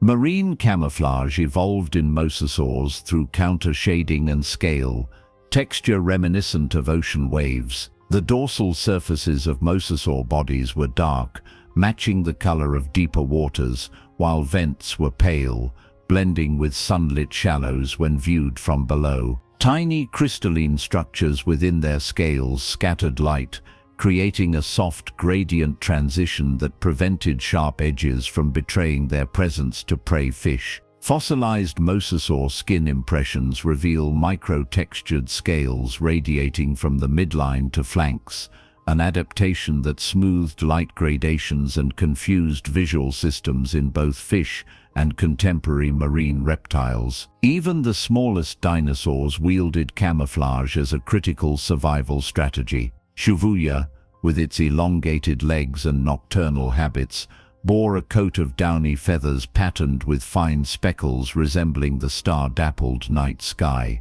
By moving only under low light, it rendered itself nearly invisible to nocturnal predators. The distribution of melanized feather filaments in fossil samples suggests a high density of dark specks on a pale background, producing a starry effect that concealed motion and position among moonlit sands. This celestial camouflage underscores the lengths to which dinosaurs evolved to elude detection across diurnal cycles. From soaring pterosaurs to lumbering ceratopsians and diminutive nocturnals, camouflage emerged as a vital dimension of the predator-prey arms race, sculpted by selective pressures to evade detection and secure advantage. In Rock and Bone we read the legacy of coloration and texture that once brought creatures into harmony with their environs. As we imagine the flicker of mottled skins beneath prehistoric canopies, we glimpse a world where concealment was as potent as claws and beaks,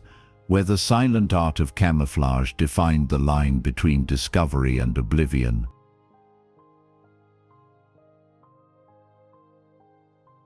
Part 14. Feint attack. In the twilight hush of floodplain corridors, Velociraptor waged feint attacks to sow panic among clustered herbivores. A single raptor would emerge from cover with exaggerated leaps, snapping its jaws and letting out guttural hisses that mimicked a larger pack's approach. As the target herd's attention fixed on this phantom threat, the raptor's true allies circled from flanking positions, closing in on an isolated individual. Fossilized trackways in Mongolia reveal overlapping raptor tracks that surge outward from ambush sites, only to curve back into the foliage, a clear signature of feint movements designed to mislead and distract. The psychological impact of a feint attack proved as effective as physical force, triggering herd fragmentation and creating opportunities for swift, decisive strikes. In riverine wetlands, Spinosaurus displayed a watery variation of the feint attack. One individual would stir up sediment with slow swipes of its clawed forelimbs, creating billows of murky water that suggested a hidden predator lurking just beneath the surface. As fish and smaller dinosaurs grew agitated by the disturbance, the lead Spinosaur launched a sudden forward lunge, seizing prey drawn closer by curiosity. Sediment cores from Cenomanian strata show abrupt changes in grain size near Spinosaur remains, implying pulses of agitation and calm in alternating layers. This aquatic feint sowed confusion among prey, illustrating how environmental manipulation amplified the effectiveness of feint tactics. Among the armored ankylosaurs, Ukotukia may have used feint attacks not only for hunting, but for territorial defense. By swinging their massive tail clubs in feigned arcs at intruding rivals, they prompted challengers to retreat or hesitate, preserving energy in potential clashes. Fossilized ankylosaur tracks reveal tail drag marks that begin with broad arcs ending abruptly, indicating practiced false strikes. These controlled movements signaled readiness to fight without committing to full-force blows, a strategy that minimized injuries and maintained social hierarchies within herds of heavily armored giants.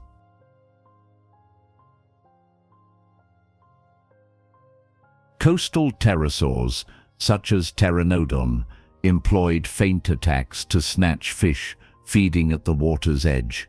They flew low over shoals, skimming just above the wave crests, and then veering sharply upward, prompting startled fish to dart away from one area only to aggregate under the wings of a second Pteranodon lying in wait.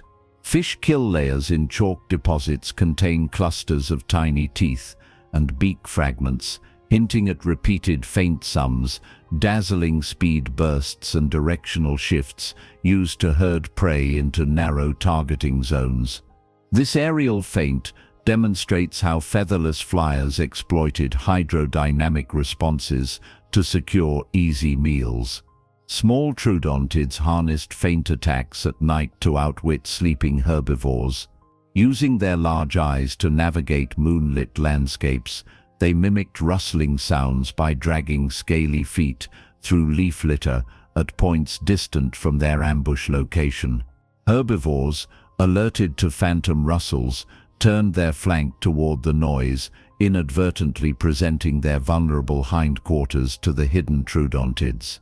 A sudden pounce followed, and the combining of sound feint with stealth leap exemplifies how sensory trickery amplified the lethal force of bite and slash tactics in diminutive but deadly dinosaurs. In forest clearings, Allosaurus demonstrated feint attacks during pack hunts. One individual would roar and charge at a herd of stegosaurs, eliciting defensive bristling of tail spikes. As the stegosaurs turned to face the perceived leader, two other Allosaurus flankers slipped around to the rear of the stunned herd, closing rapidly for a multi-directional attack. Bone beds in Morrison Formation quarries preserve multiple Allosaurus skeletons intermingled with stegosaurs in collapse positions, showing evidence of simultaneous flank and feint assaults that overwhelmed the heavily plated herbivores under coordinated subterfuge.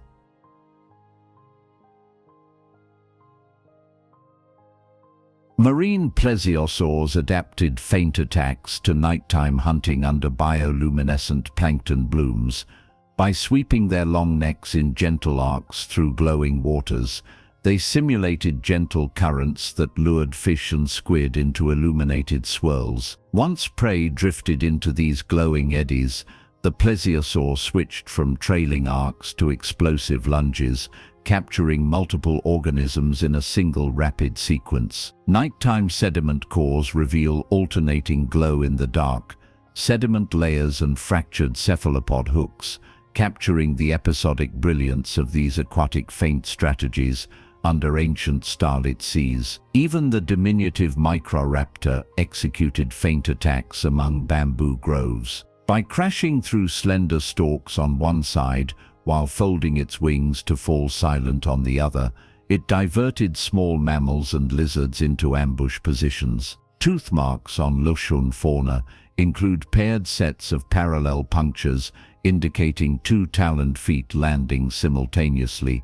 a clear sign that prey had been herded into trap corridors. This miniature feint attack underscores the adaptability of strategy across body sizes and ecological niches, proving that cognitive cunning transcended simple predation instincts. Through feint attacks, dinosaurs and their kin manipulated the perceptions of their prey, weaving illusions as potent as physical might. The patterns of uprooted vegetation, disrupted sediment, and abrupt track terminations etched in stone reveal these calculated deceptions. As we decipher these traces, we uncover a world where deception was as vital as tooth and claw, where the flicker of movement could decide life or death, in a realm ruled by both brute force and the subtle art of the feint.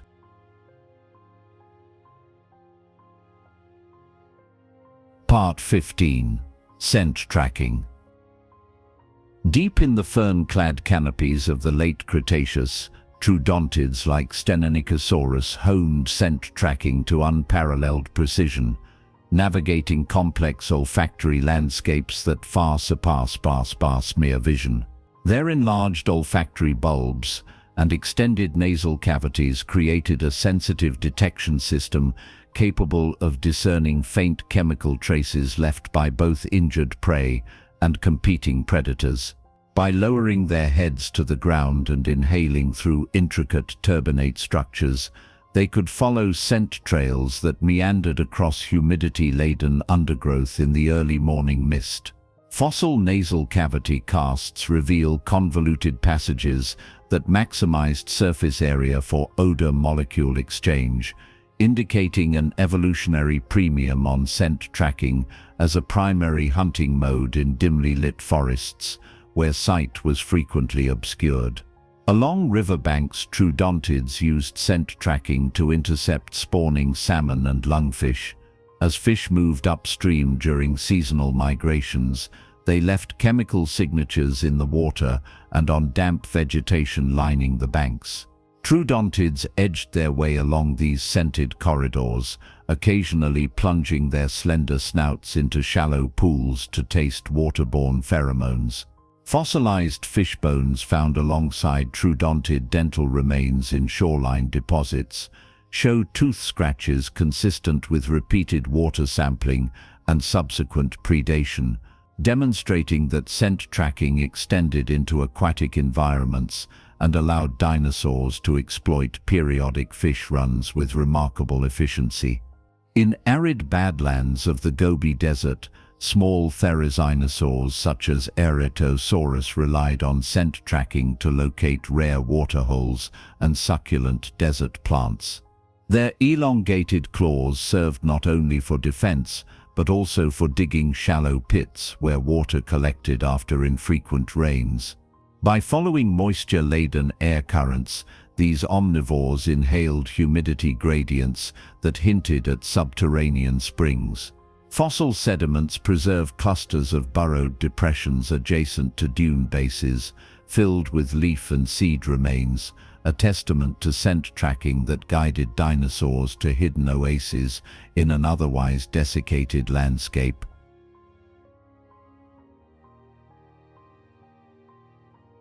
Pack-hunting dromaeosaurs incorporated scent tracking to coordinate multi-individual chases across rugged terrain. A lead raptor would pick up a wounded hadrosaur's blood scent and follow it, while flankers tuned their own olfactory senses to detect variations in scent intensity. This allowed the group to maintain spacing and adjust speed collectively, preventing the prey from doubling back or slipping away under the cover of vegetation. Trackway analyses illustrate raptor footprints in staggered formations that converge at hydration sites, indicating sustained scent tracking over several kilometers. The synchronized pursuit guided by smell culminated in a final ambush where multiple raptors coordinated a lethal strike. Herbivorous dinosaurs too used scent tracking, though for very different ends. Hadrosaurs tracked the scent trails of decaying plant matter to locate nutrient-rich flood deposits,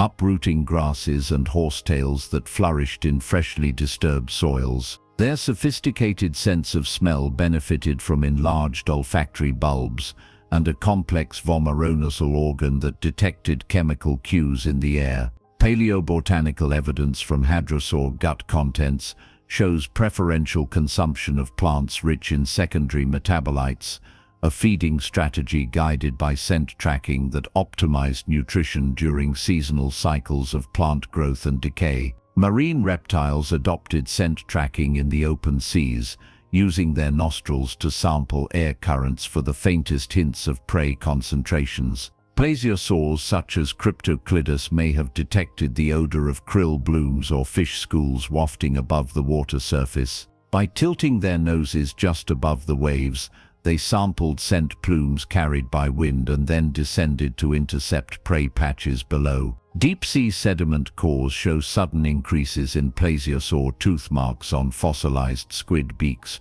following known upwelling events, revealing that scent tracking guided these animals to nutrient-rich feeding grounds far offshore.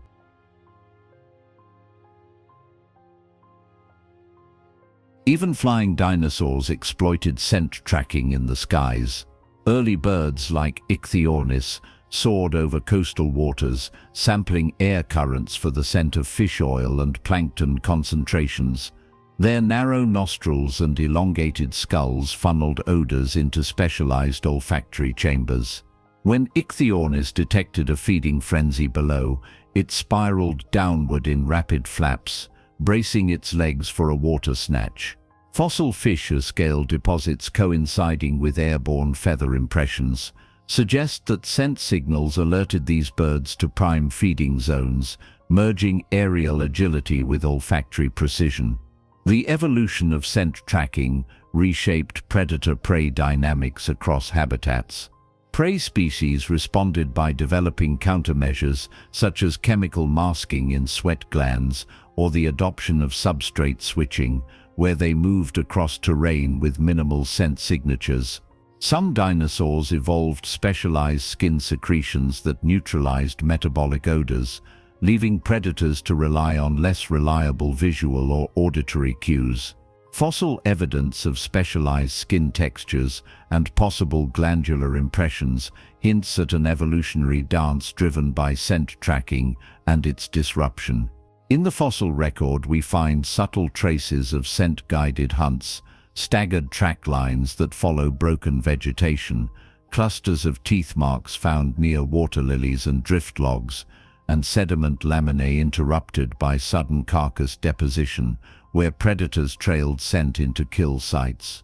The ancient world of scent tracking reveals a dimension of dinosaur ecology that transcends vision, reminding us that the nose was as vital for survival as the claw and talon. Through the silent, invisible pathways of odor molecules, dinosaurs navigated their primeval realms in quests driven by the faintest chemical whispers of life.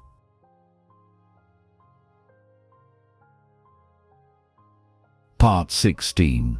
Night Pounce. In the deepening shadows of Cretaceous twilight, small nocturnal predators like Troodon orchestrated the night pounce with uncanny precision, leveraging moonlight and keen senses to ambush sleeping prey. Their large eyes, supported by elongated sclerotic rings, gathered every stray photon filtering through the canopy, granting them an advantage when diurnal herbivores found their vision dulled.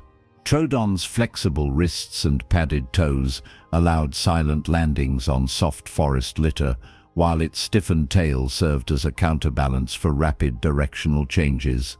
Fossilized quarries preserving Troodon trackways in fine volcanic ash reveal sudden interruptions in stride, as if feet lifted just above the ground before a stealthy descent, evidence that night pounce began with a nearly airborne slip into the prey's immediate vicinity. Beyond forests, the enigmatic Asdarchidae pterosaurs applied night pounce along tidal flats.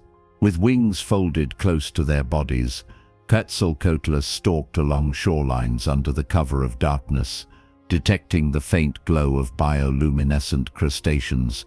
When unsuspecting crabs scuttled toward the lapping waves, the pterosaur's long legs and razor-sharp beak executed a fluid lunge, scooping prey into its throat pouch. Trace fossils of pterosaur footprints in soft mud are overlain by flattened impressions of folded wings and slender beaks, as if these giant flyers lowered themselves into crouches for precise nighttime strikes that combined flight adaptations with ground-based stealth. In semi-aquatic habitats, baryonyx engaged in a variant of night pounce that exploited low light over water.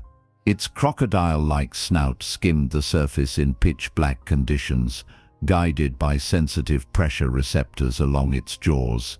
Upon detecting ripples from swimming fish, baryonyx lunged forward, hoisted its prey onto muddy banks, and administered a swift neck grab.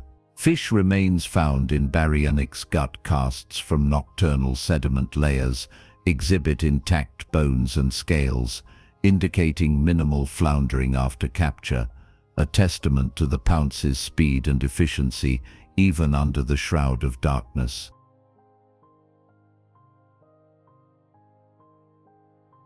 Among armored dinosaurs, small ankylosaurs such as Minotaurosaurus may have used night pounce defensively. When threatened by prowling raptors, they dropped low and rotated swiftly, using the momentum to sweep tail clubs in half circles at intruders caught too close. Although rarely associated with nocturnal behavior, some ankylosaur snouts show nostril structures suited to low light, hinting at night vision capabilities. Skull impressions adjacent to burrowed ankylosaur dens reveal compressed leaf litter, evidence of defensive pounces within sheltered retreats, foiling stealthy attacks in the dim forest gloom. Even the mighty Tyrannosaurus rex could have attempted night pounces on unwary herbivores. Isotopic studies of T-Rex inner ear bones suggest a capacity for detecting low-frequency sounds, allowing it to home in on nocturnal trampling and breathing of Triceratops herds. Approaching silently through tall grasses, a T-Rex might have used subtle vibrations as cues, then burst into a lunging sprint when within striking range. Although direct evidence of nocturnal activity in Tyrannosaurus remains scant, toothmark patterns on ceratopsian shells found near riverbanks hint at wound freshening that only a night pounce could explain, as daytime scavengers typically avoided human-sized predators under dark skies. Small mammals of the Paleocene inherited the night pounce, transforming it into a mammalian hunting method. Early eutherians like Protungulatum, shrouded in pelages of muted browns, emerged from burrows at dusk to snatch insects and lizards. Their ears, equipped with enlarged auditory bullae, triangulated rustling movements, enabling pinpoint leaps onto wriggling prey. Jaw bones from Protungulatum fossils bear wear patterns consistent with high-frequency biting, indicating abrupt kills following precise pounces. The inheritance of night pounce across mass extinctions underscores its fundamental effectiveness in low-light settings.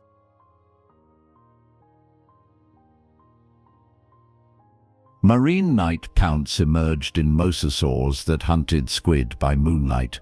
Swimming just beneath phosphorescent algae blooms, they watched for the glowing outlines of cephalopods. Upon spotting the telltale luminescent flicker, a mosasaur accelerated in a sudden burst, breaching the surface to engulf multiple squid in its cavernous jaws. Fossilized squid gladiae from Campanian sediments display dual puncture marks that align with mosasaur tooth rows, an underwater-to-surface pounce sequence cutting short the deep-sea evasions of these bioluminescent cephalopods. Across all these creatures, night pounce demanded not only physical adaptations, but also neural pathways optimized for low-light decision-making. Braincase endocasts from nocturnally adapted dinosaurs show expanded optic lobes and cerebellar regions tuned for coordinating rapid leaps and pounces. These neurological enhancements reveal a dimension of dinosaur cognition that thrived under darkness, where silence reigned and success hinged on the moment of the pounce.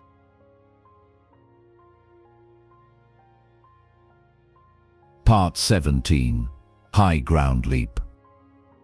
In the rugged foothills of the late Cretaceous uplands, small theropods, such as Agileo perfected the high ground leap, vaulting from rock outcrops onto unsuspecting prey in the valleys below. With powerful hind limbs and a stiff tail for balance, Agileo could sprint up rocky inclines in bursts, then act like a living springboard, compressing its leg muscles and tucking its body before launching forward. Fossilized limestone slabs preserve impressions of Meta-Ignite's trackways that show a sudden absence of footprints after a series of accelerating marks, followed by a solitary landing print far below, evidence that these dinosaurs routinely built up speed uphill before leaping downward to surprise herbivores grazing at the base of cliffs. The high ground leap became a signature tactic, converting vertical terrain into a predator's advantage. Beyond Appalachia's remnant hills, dromaeosaurs in Asia used high ground leaps from narrow ledges among pinnacles to snatch nestlings from hadrosaur nests. Juvenile hadrosaur nests, often built on raised banked mounds for drainage, fell prey to raptors that timed their ascents with lunar cycles, gaining just enough light to locate nests before slipping back into shadow. Wing-flapped glides augmented the meters of drop distance, combining an aerial lunge with a high ground leap. Nest sites near cliff edges show disturbed sediment layers rich in eggshell fragments and raptor teeth, recording the moment of descent where precision mattered more than power. Large predators embraced their own versions of high ground leaps. Daspletosaurus, towering over floodplain ridges, would climb onto fallen trees and low escarpments using sinewy forelimbs and hind legs. From this vantage, they charged downhill into herds of ceratopsians with unstoppable momentum, their hefty bodies converting gravitational potential into a devastating driving strike. Fossil ceratopsian frill margins exhibit angled gouges and compressed bone consistent with downward angled bites, evidence that these tyrannosaurids exploited elevation differences to amplify bite force in downhill charges.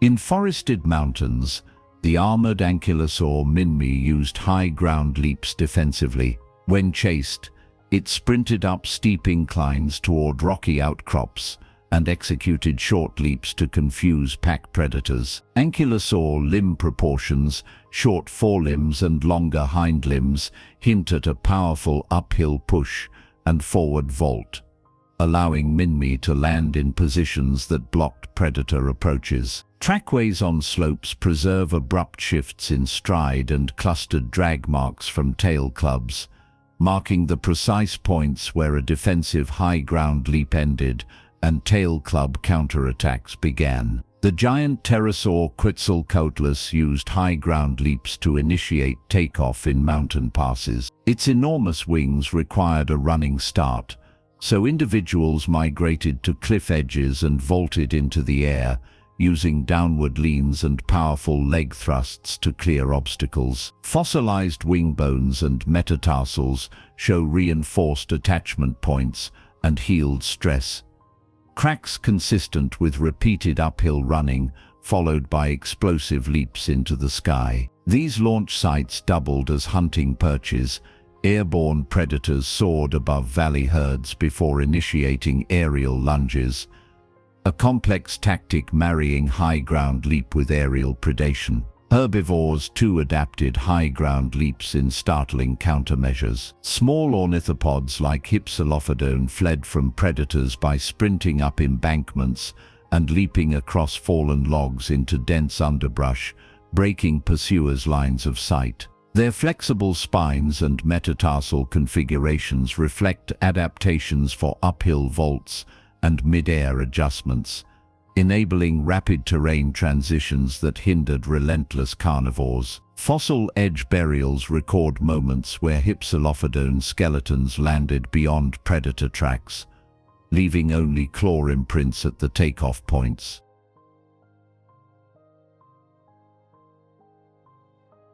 In swamp fringes, Spinosaurids embraced a variant of the high ground leap, by surging up muddy slopes to collapse into shallow waters above schools of fish.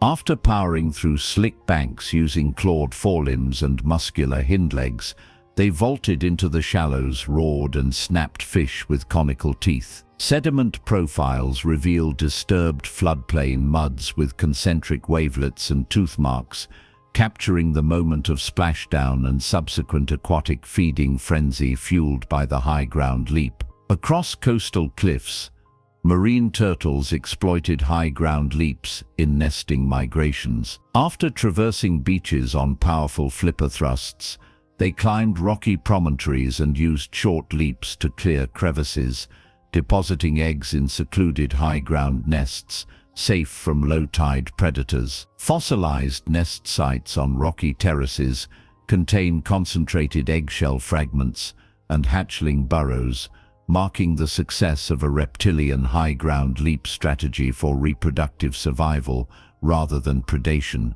The high-ground leap stands as a testament to the versatile ways dinosaurs and their kin harnessed gravity and anatomy to turn elevation into opportunity. From agile sprinters to soaring giants, species refined limb mechanics, sensory timing, and neural coordination to exploit vertical landscapes. In the fossil record, through disrupted trackways, fragmented nests, and directional gouges in bone, we trace the echoes of these dramatic vaults. Each high-ground leap transformed a simple incline into a stage for predator and prey to play out the ultimate drama of lift, fall, and the near-vertical chase that decided life or death.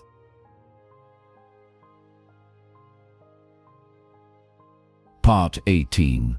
Coordinated Strike.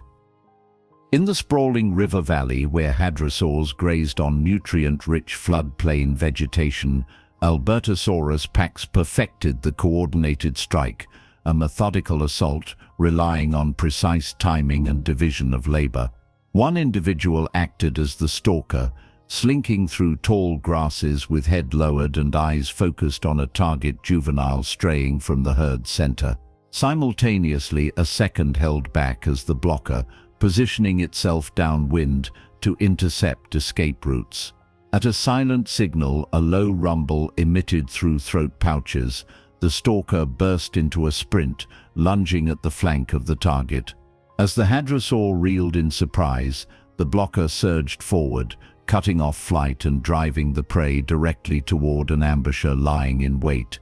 Fossil trackways preserved in compacted mudstone stamped the signature of this tactic, intersecting footprint trails that converge on a single carcass, evidencing the deadly precision of a coordinated strike that left no corner for escape. Across arid badlands, Velociraptor packs applied coordinated strikes to trap swift prey, such as Protoceratops within sand dune hollows. At dawn they encircled the prey from opposite dunes, halving the distance silently with each stealthy advance. As first light turned the sand a burning gold, the lead raptor initiated the strike by slashing at the target's hindquarters, compelling it to bolt toward the counter flank. There, a second raptor executed a feint attack, freezing the prey in its tracks. A third then leapt onto its back, pinning shoulders with crab-like claws while delivering fatal bites to the neck. Fossil Protoceratops skeletons discovered in Mongolia display simultaneous claw gouges on the scapula and matching tooth punctures in cervical vertebrae, a frozen tableau of this lethal pincer movement enriched by ritualized coordination. Even in watery realms, coordinated strikes unfolded among Mosasaurus groups patrolling the shoreline shallows. By arranging themselves in staggered lines parallel to tidal flows, these marine serpents created a living net that funneled schools of fish into narrow channels. As chasing mosasaurs closed from the rear and flanks, a central ambusher lay dormant beneath swirling currents, ready to lunge upward at the constricted shoal. Sediment records from the Niobrara Sea preserve abrupt layers of disarticulated fish fossils and mosasaur tooth fragments, in discrete bands, reflecting rapid, multi-directional onslaughts where coordinated strike reigned supreme beneath ancient waves.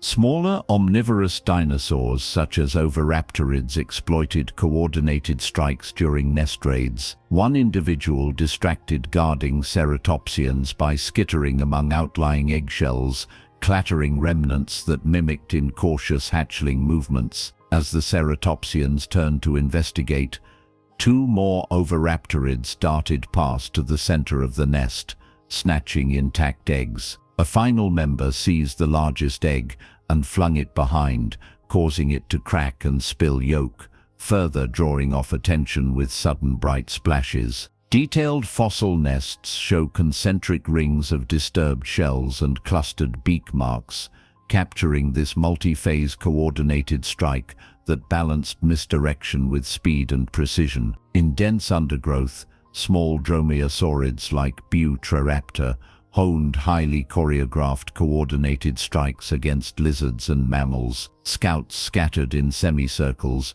marking choice exit points under the cover of low ferns. When the prey scurried into an open glade, two flankers simultaneously closed in, their claws raking at resistant heels, while a third struck from above, delivering a crushing neck grab. Bone beds in Patagonian formations contain multiple victim skeletons with parallel claw and tooth impressions oriented from distinct directions, a testament to the strategic elegance of singling out and immobilizing agile, small-bodied prey with collective force. Predators of the sky refined coordinated strikes in mixed species flocks. Puranon and Nyctosaurus groups exploited cooperative dynamics to capture fish schools, while larger individuals soared at higher altitudes to herd fish toward shallower shoals. Smaller pterosaurs skimmed lower, ready to pluck panicked fish from the surf. The simultaneous dives generated ripples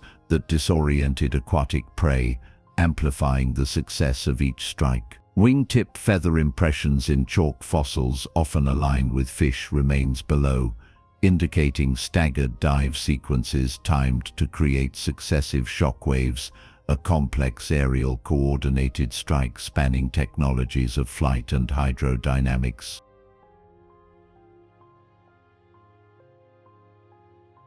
Even herbivorous dinosaurs employed coordinated strikes defensively. Stegosaurus herds formed protective circles around young Stegosaurus, arching their plated backs and waving thick tails loaded with spikes. As a single predator approached the circle's perimeter, two others feigned retreat toward opposite sides, drawing the threat inward. The encircled Stegosaur adults synchronized tail whips, delivering simultaneous blows that forced the predator backward, then repeated the pattern until the attacker broke off. Trampled ground and overlapping tail spike impressions in sedimentary layers near defended nests record these integrated maneuvers, evoking an image of plates, spikes, and bodies moving in lethal harmony. Across land, air, and sea, the coordinated strike stands as an evolutionary marvel of behavioral sophistication.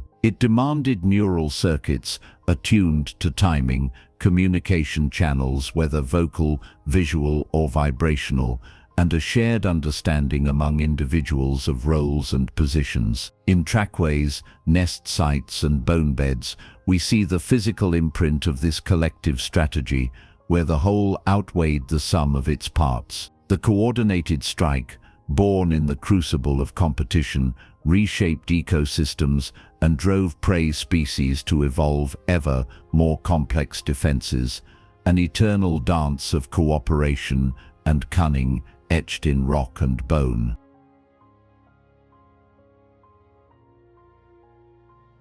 Part 19. Silent Approach. In the dense underbrush of the Cretaceous woodlands, small predators like Velociraptor mastered the silent approach, moving with such deliberation that their prey detected them only when talons had already found purchase. Velociraptor's limb joints were uniquely structured to minimize noise, Its flattened metatarsals acted like pylons, spreading weight evenly and preventing claws from gouging into the soil.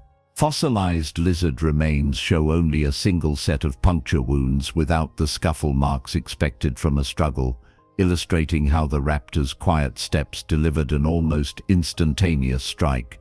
The skeletal anatomy of Velociraptor's hindquarters reveals hypertrophied ligaments and tendons that dampen sound by absorbing vibrations, a convergence of form and function that made stealth the dromaeosaur's greatest weapon.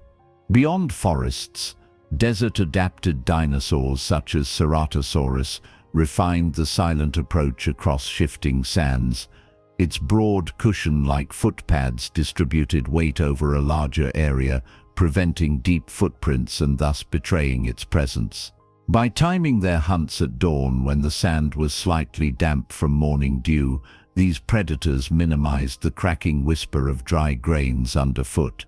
Ceratosaurus tooth marks on sauropod tail vertebrae appear in sites with minimal disturbance of surrounding sediment, suggesting that even the mightiest hunters could close in without alarming their quarry until it was too late.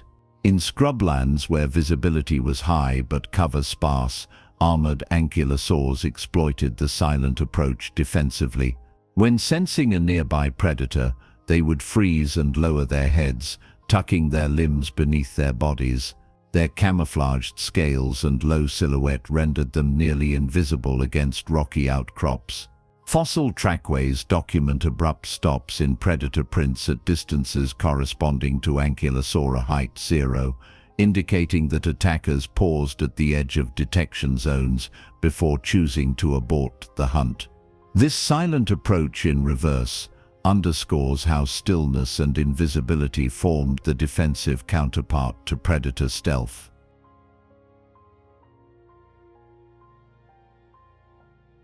Marine reptiles turned the silent approach to aquatic advantage. Plesiosaurs patrolled coastal shallows with bodies just beneath the surface, gliding without splashing toward unwary seals or seabirds feeding on shoals of fish. Their large forelimbs acted like hydrofoils, generating lift with minimal water disturbance. Underwater pressure sensors in modern crocodilians confirm that a smooth, even paddle stroke creates far less turbulence than rapid leg kicks, a principle that plesiosaurs must have exploited in their silent approach.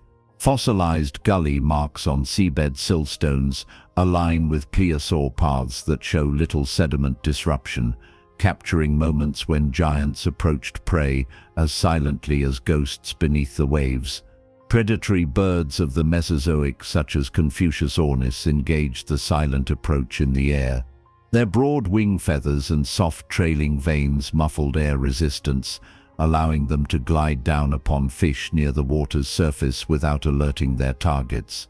Wingtip feathers from lianing fossils reveal fringed tips that attenuated turbulence, a biological equivalent of modern stealth aircraft technology. Fossilized fish in rookeries show clean beak marks on dorsal scales, with no adjacent fin movement, suggesting that the bird's silent approach enabled them to snatch fish cleanly from the water without warning signals. Even herbivorous dinosaurs used the silent approach for evasive maneuvers. Hadrosaurs developed diaphanous skin flaps along their flanks that brushed over vegetation with barely a rustle, masking the sound of mass hoof falls. Hadrosaur trackways in dense fern undergrowth display uniformly shallow impressions without deep gouges, evidence that these giants modulated foot pressure to achieve a near-silent shuffle when evading predators. This silent approach to escape highlights how stealth shaped the behavior of both hunter and hunted.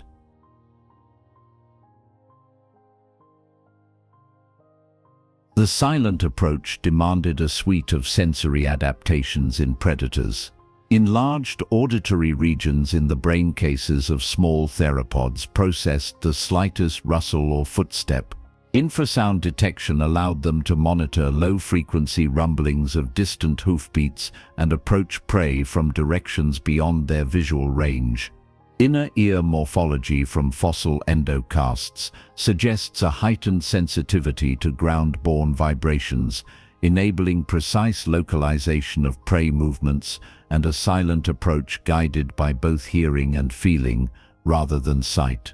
Across Mesozoic ecosystems, the silent approach emerges as a defining element of predatory and defensive strategies, a choreography of sound suppression and sensory acuity. In the fossil record, we find not only punctured bones and disrupted nests, but also the faint whispers of stealth trackways that fade away into silence, sediments that show no sign of disturbance beyond the kill site, and micro-scratches on bone that signal the absence of struggle. The silent approach, whether in forests, deserts, seas, or skies, underscores the profound interplay of anatomy, environment, and behavior in the eternal contest between predator and prey.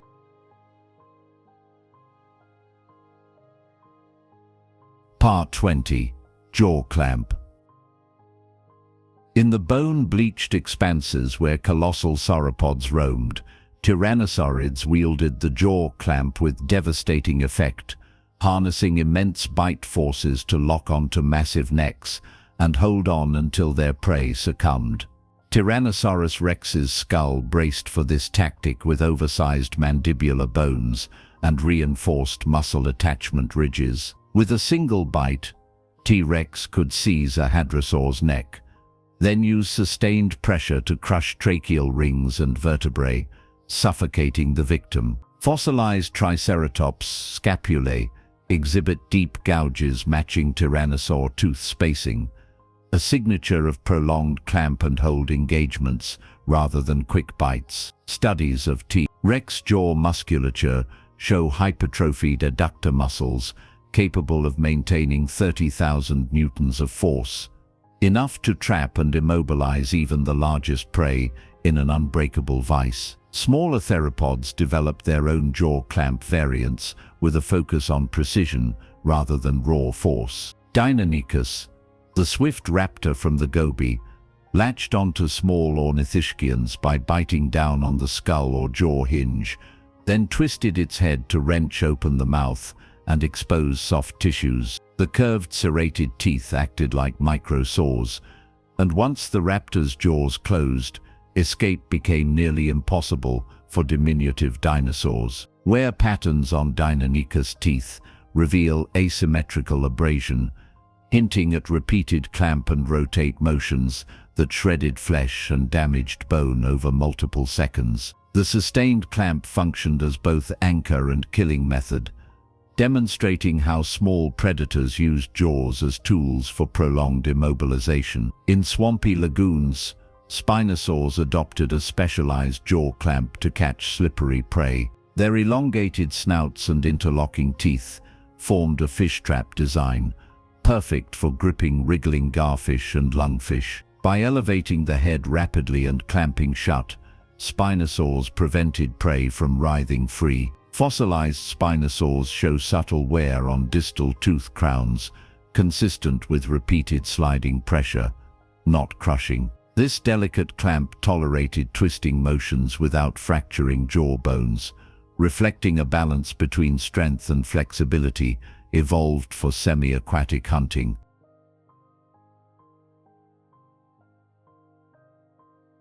Even herbivores utilized jaw clamps in defensive displays. Pachycephalosaurus, renowned for its domed skull, possessed powerful jaw muscles that enabled clamp bites against probing predators. Jaw bones reveal robust coronoid processes for muscle attachment, and bite marks on tyrannosaur teeth indicate that Pachycephalosaurus occasionally latched onto attackers' snouts in last resort counters. The combination of dome headbutts and sudden jaw clamps may have discouraged repeated predator passes, a surprise tactic in the defensive playbook of thick-headed dinosaurs. In the skies, predatory pterosaurs exploited jaw clamps to secure elusive prey. Nyctosaurus, with its slender jaws and nimble flight, performed aerial chases of hatchling turtles and small fish. Upon catching a target, it closed its jaws in a clamp that prevented prey from escaping wings or talons. Head anatomy in some Nyctosaur fossils shows reinforced lower jaws with thickened bone layers, indicating repeated clamp stresses. Embedded fish scale fossils in throat regions of Nyctosaurus specimens bear signs of pressure distortion, proving that these flyers could trap wriggling prey in midair without losing their grip. Marine mosasaurs applied the jaw clamp against armored creatures such as ammonites. Their conical teeth and robust jaw joints permitted them to seize coiled shells, then maintain a clamp while shaking or spinning to crack the halls. The unique arrangement of mosasaur teeth, blunted at the base and pointed at the tips, channeled fracture lines along shell curvature, facilitating breakage. Ammonite conch fossils display symmetrical crack patterns radiating from bite points, evidence of sustained clamp pressure combined with rotational forces. This aquatic clamp strategy allowed mosasaurs to exploit hard-shell prey inaccessible to less specialized predators.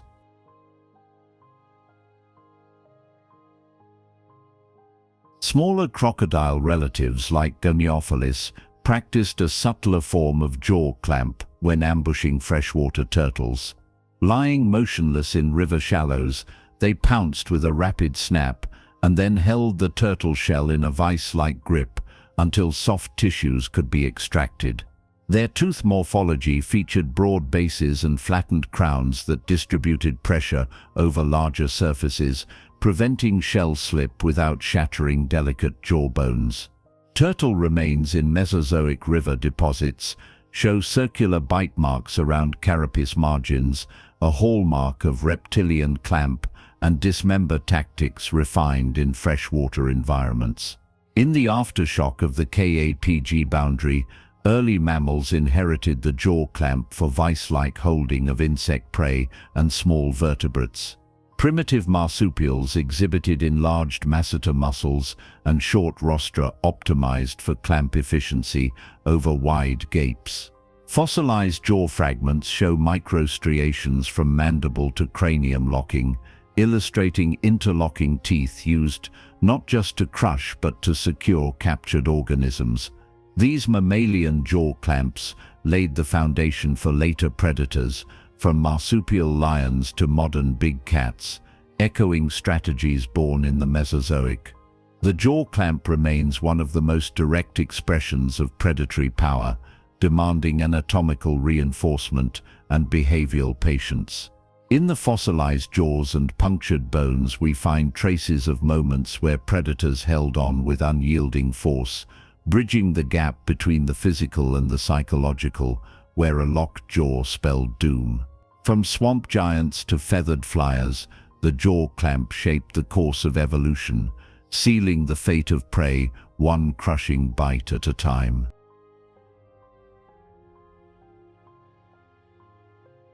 Part 21. Raptor/.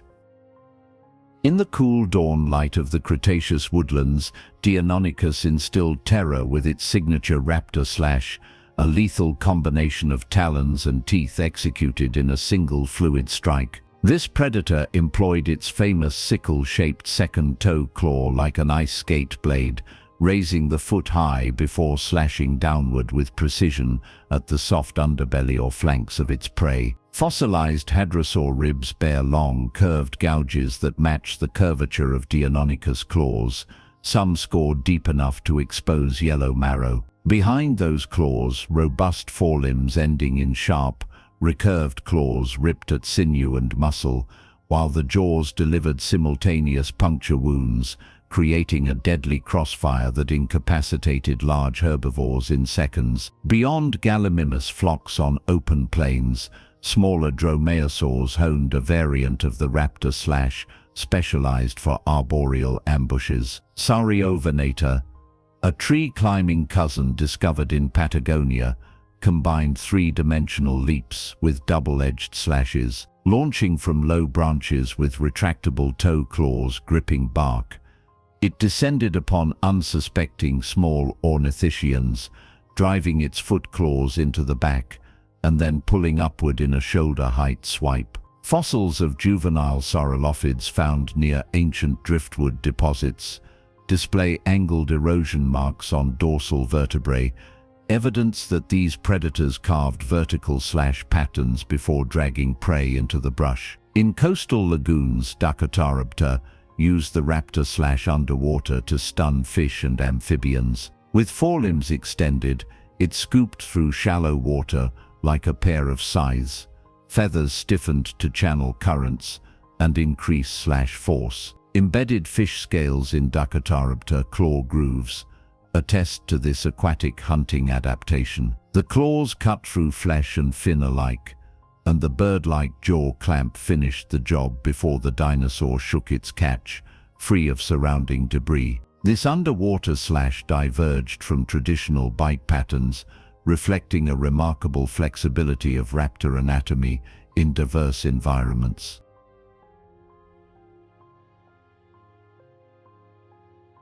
Coordinated raptor slashes emerged in pack hunters like Utah raptor, where individuals targeted different body areas of a single prey to multiply injury. One raptor restrained a target by clamping the neck with its jaws, while two others delivered simultaneous slashes across the forelimbs and hindlimbs, severing major muscle groups and blood vessels. Fractured limb bones from Cedar Mountain Formation bone beds bear multiple deep incisions on opposite sides, revealing a synchronized pattern of slashes timed to disable the victim from all sides. This level of strategic violence underscores how raptor packs leveraged the raptor slash in complex group tactics. Even the smallest raptors left their mark with tiny but precise slashes on mammalian prey. Microraptor, with its petite talons and serrated teeth, ambushed arboreal mammals in the branch shadows, delivering quick slash and withdraw hits that caused fatal hemorrhages. Tiny punctures and parallel claw gouges on early mammal limb bones in Lalauning microfossil sites reveal the handiwork of these aerial slayers. Their wing-assisted leaps placed them directly above unsuspecting rodents, transforming the raptor slash into a silent aerial scythe that mowed down diminutive prey. Raptor slash etched a pattern of fear among armored dinosaurs. Oviraptorids targeted the soft underbellies of ankylosaurs rather than attempting to defeat their bone clubs head-on.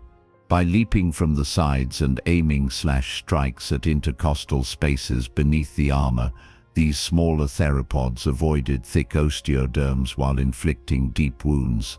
Fossil ankylosaur ribs preserve narrow incision marks in the rib cage's most vulnerable gaps, evidence that even heavily armored prey succumbed to surgical raptor slash attacks exploiting protective weaknesses.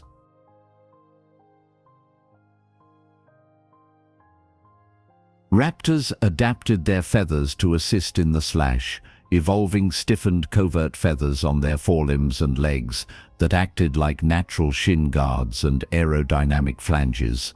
These structures protected the raptor's limbs from friction burns and debris when slashing through dense underbrush.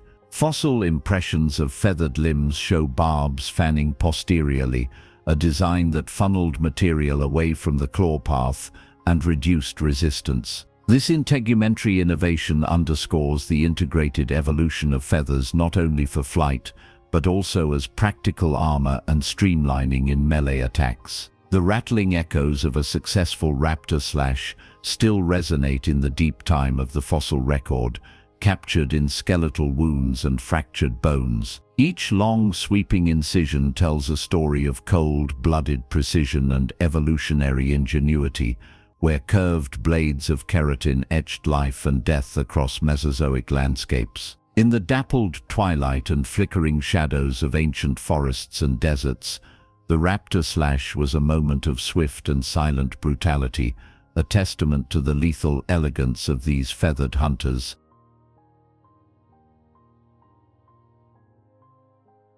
Part 22. Burst Charge.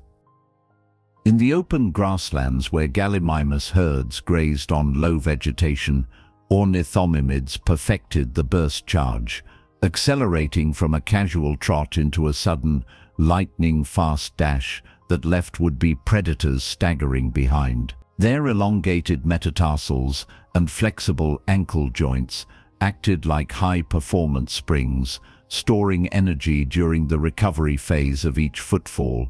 When danger appeared, a distant roar from a tyrannosaur or the cry of a raptor on the horizon, Gallimimus shifted muscle recruitment from endurance fibers to explosive fast twitch fibers, propelling itself forward with astonishing acceleration. Fossilized trackways in the Nemegt Formation preserve abrupt shortening of stride intervals, accompanied by deeper heel impressions, marking the precise moment these dinosaurs switched to full power mode, surging ahead in bursts that exceeded 20 meters per second squared in acceleration. Tyrannosaurus rex, though massive, employed its own burst charge to close gaps swiftly when ambush failed. Its robust pelvic musculature and specialized ilia accommodated rapid extension of hind limbs, enabling short bursts of speed that overran prey before they could flee.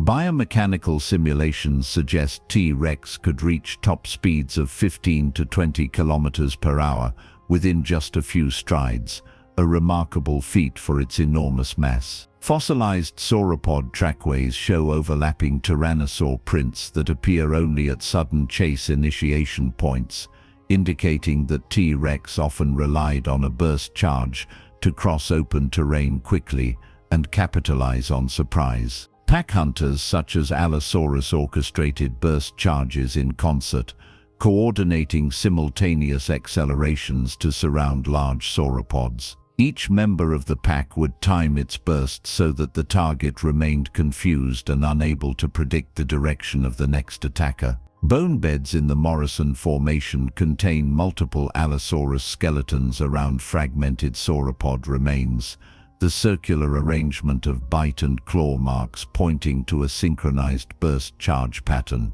The shared energy output of these dinosaurs created a vibrating ground beneath the sauropod's feet, disrupting its balance and exposing it to rapid, successive attacks that crushed the greatest of giants.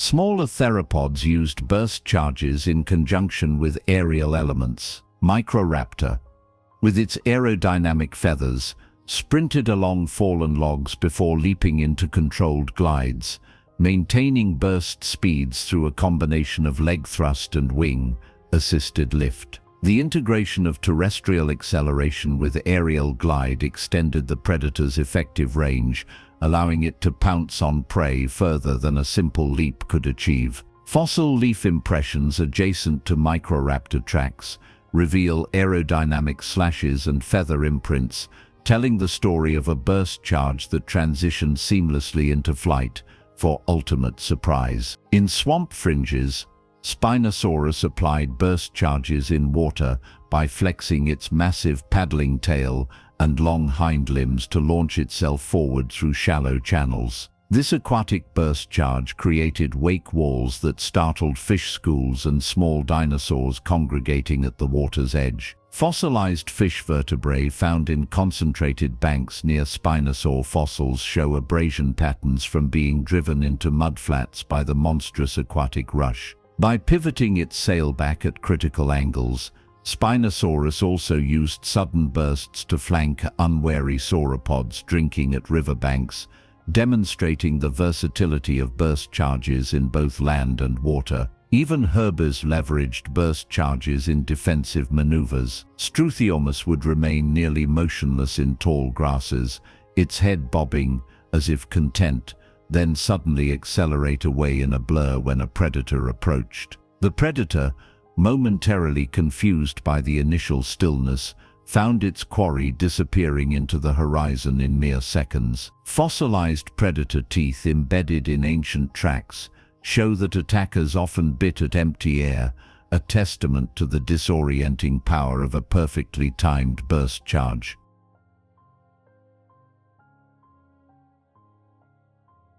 Marine animals adapted burst charges for prey pursuit as well.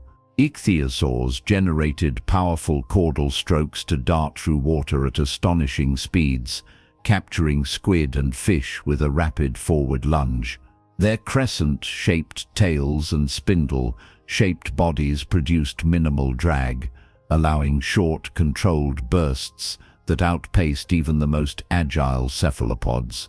Ammonite shells found with bite marks aligned in longitudinal patterns suggest that these marine reptiles used burst charges to overtake and then clamp down on escaping prey, a reflection of burst charge efficacy across environments. While burst charges provided decisive advantages, they came at energetic costs. Dinosaurs that relied heavily on this tactic possessed metabolic adaptations to support rapid recovery, including dense vascular networks in leg muscles and fatty reserves stored along the vertebral column. Fossil evidence of bone microstructure reveals enlarged haversian canals in burst charge specialists, facilitating rapid nutrient exchange and healing after the strenuous muscle use. These physiological traits underscore the evolutionary trade-off between the fleeting power of the burst charge and the sustained demands of recovery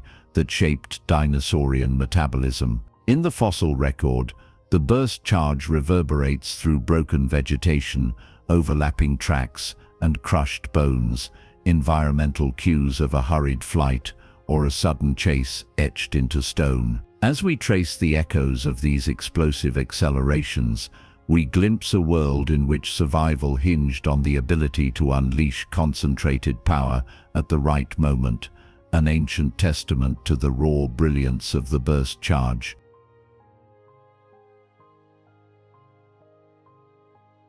Part 23. Trap Lure. In the shifting sands of late Cretaceous dunes, small predators such as Mononychus forged ingenious trap lure strategies, using the environment itself as bait. These long-armed alvarezsaurs manipulated burrow entrances of insect nests by gently brushing loose sand in neat circles, mimicking natural collapse patterns. As unsuspecting termites or beetle larvae repaired the damage, Mononychus lay concealed beneath a thin layer of sand, its stout forelimbs poised to scoop prey into its waiting mouth. Fossilized burrow casts adjacent to Mononychus skeletons preserve subtle circular ridges around troughs, a geological snapshot of deliberate lure construction that turned termite mounds into feeding grounds. Along wooded riverbanks, oviraptorids perfected another form of trap lure by mimicking the calls of juvenile dinosaurs in distress. They perched atop fallen logs, emitting high-pitched chirps that echoed through the undergrowth. Herds of hadrosaurs and ceratopsians, conditioned to investigate injured young, advanced cautiously until they found no offspring, but instead a circle of startled oviraptorids. At that moment, raptors dived in from the flanks, slashing at exposed limbs before victims could flee. Bone beds peppered with adult hadrosaur limb shafts bearing parallel raptor claw marks suggest repeated use of these deceptive calls as an auditory trap lure, where distress signals became weapons. In coastal lagoons, Spinosaurus exploited fish reflexes by creating rhythmic ripples in shallow water with its massive tail. As schools of fish swam in to investigate the unusual motion, mistaking it for aquatic insects or prey, Spinosaurus lay submerged with jaws agape, springing upward as the fish crowded around the disturbance. Paleochnological studies of lagoonal mudstones reveal fan-shaped arrays of fish remains surrounding spinal imprints, capturing the moment when Spinosaurus turned its crafted ripples into a deadly trap lure, merging environmental engineering with predatory stealth.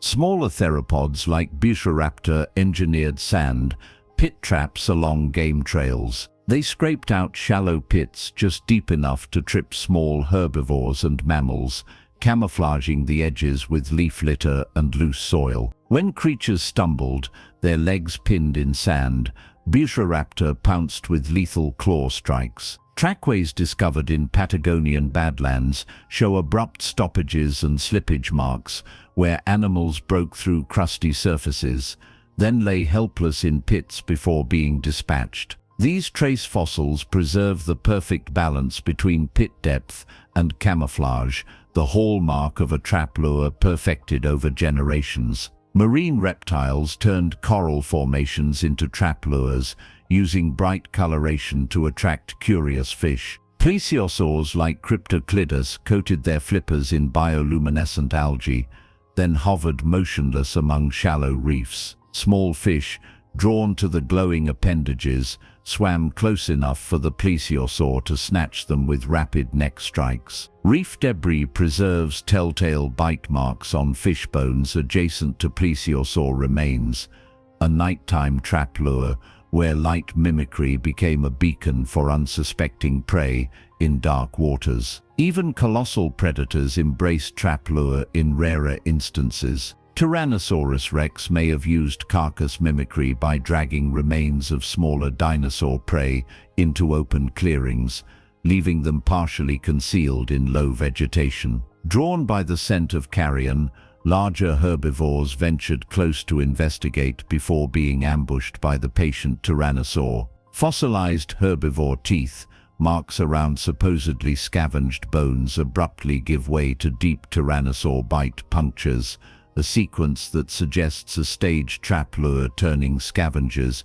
into fresh kills.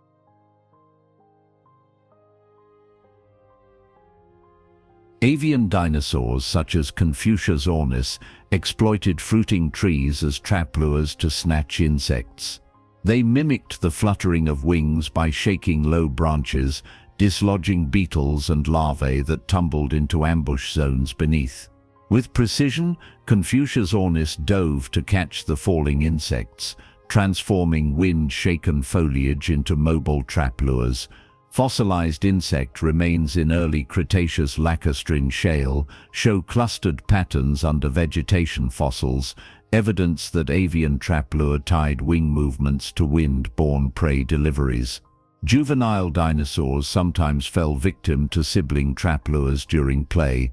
In some Maiasaura brooding grounds, larger hatchlings mimic distress chirps, causing siblings to abandon their nests in search of help. In the ensuing commotion, the feigning youngster seized unattended eggs or food, a rudimentary trap lure that taught early dinosaurs the value of deception even in familial contexts. Eggshell fragments and juvenile toe impressions around nesting mounds reveal moments when play turned into cunning subterfuge among Mesozoic families. Across habitats and clades, the trap lure stands as a testament to predatory inventiveness, where deception merged with environment in a silent partnership against prey. From sand pits to acoustic duress, from light traps to carrion mimicry, each variation reveals a layer of behavioral sophistication that defies the brute stereotype of dinosaurs. In the textured shadows of fossil records, these trap lures shimmer as reminders that survival often hinged as much on cunning construction as on tooth and claw.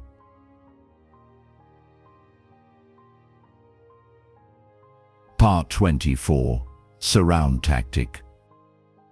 In the open savannas of the late Cretaceous, pack hunters like Tarbosaurus perfected the surround tactic, using coordinated movements to encircle herds of hadrosaurs under the pale sun. One group of tyrannosaurids would drive the prey toward open grass clearings while a second contingent closed the ring behind them, cutting off escape paths. The lead drivers swept in tight arcs to funnel the herd, their massive padded feet thudding in unison, raising cascades of dust that masked the approach of flankers. As the herd tightened in panic, the encircling predators accelerated, narrowing the perimeter until a single juvenile or infirm individual broke rank and fell prey to converging jaws and claws. Footprint assemblages excavated in Mongolia's Nemec Basin show circular track patterns converging on kill sites, a stone-etched record of this elegantly ruthless surround tactic. In dense floodplain forests, smaller theropods applied the surround tactic with uncanny stealth. Velociraptor packs positioned themselves on opposite sides of narrow game trails, silently closing in under brush, while others lay in ambush at choke points. The lead predators use soft footfalls and stealth calls to circle unseen, driving unaware prey into prearranged ambush zones. Fossilized Protoceratops bone beds contain scattered remains at the center of such ambush circles, their fragmented bones reflecting multiple simultaneous slashes delivered from all sides. This multi-angular attack overwhelmed even the most agile prey, demonstrating how the surround tactic thrived in environments where visibility was limited. Across shallow coastal plains, Spinosaurs exploited seasonal migrations of titanosaurs by using the surround tactic on riverbanks. Groups of Spinosaurus fanned out along broad stretches of water, their elongated snouts shimmering under the sun as they blocked aquatic escape routes. As titanosaurs waded in to drink, Spinosaurs closed the encirclement, flanking both shores in synchronized sweeps. The victims, hemmed in by tooth and claw, staggered under repeated lunges. Bone beds near ancient river channels revealed taphonomic evidence of multiple Spinosaur bite marks on single titanosaurs, a chilling testament to the effectiveness of group encirclement in aquatic terrain.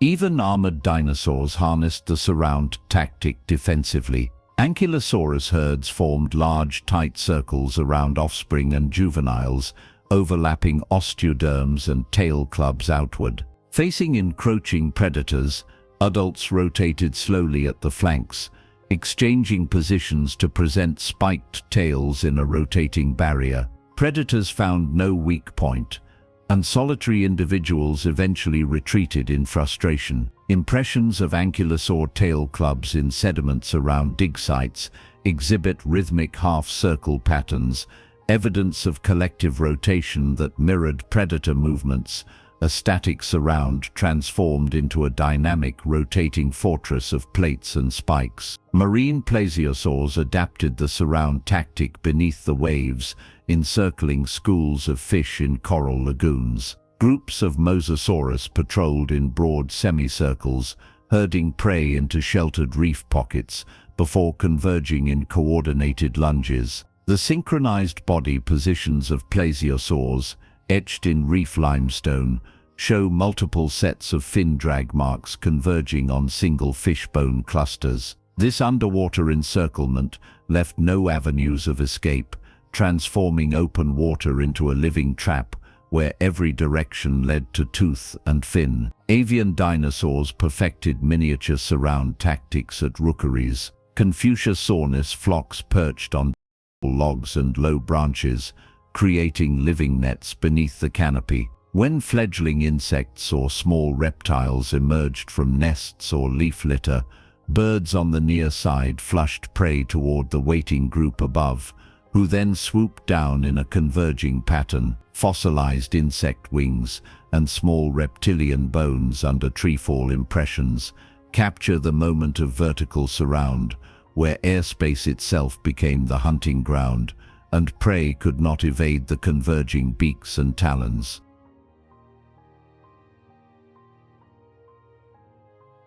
Even the tiniest oviraptorids deployed a scaled-down surround tactic during nest raids. One individual distracted guarding parents with mimic calls near the nest's edge, while two others crept silently to either side. As the guard rushed toward the decoy, flankers slipped around the nest rim, snatching eggs and hatchlings before retreating.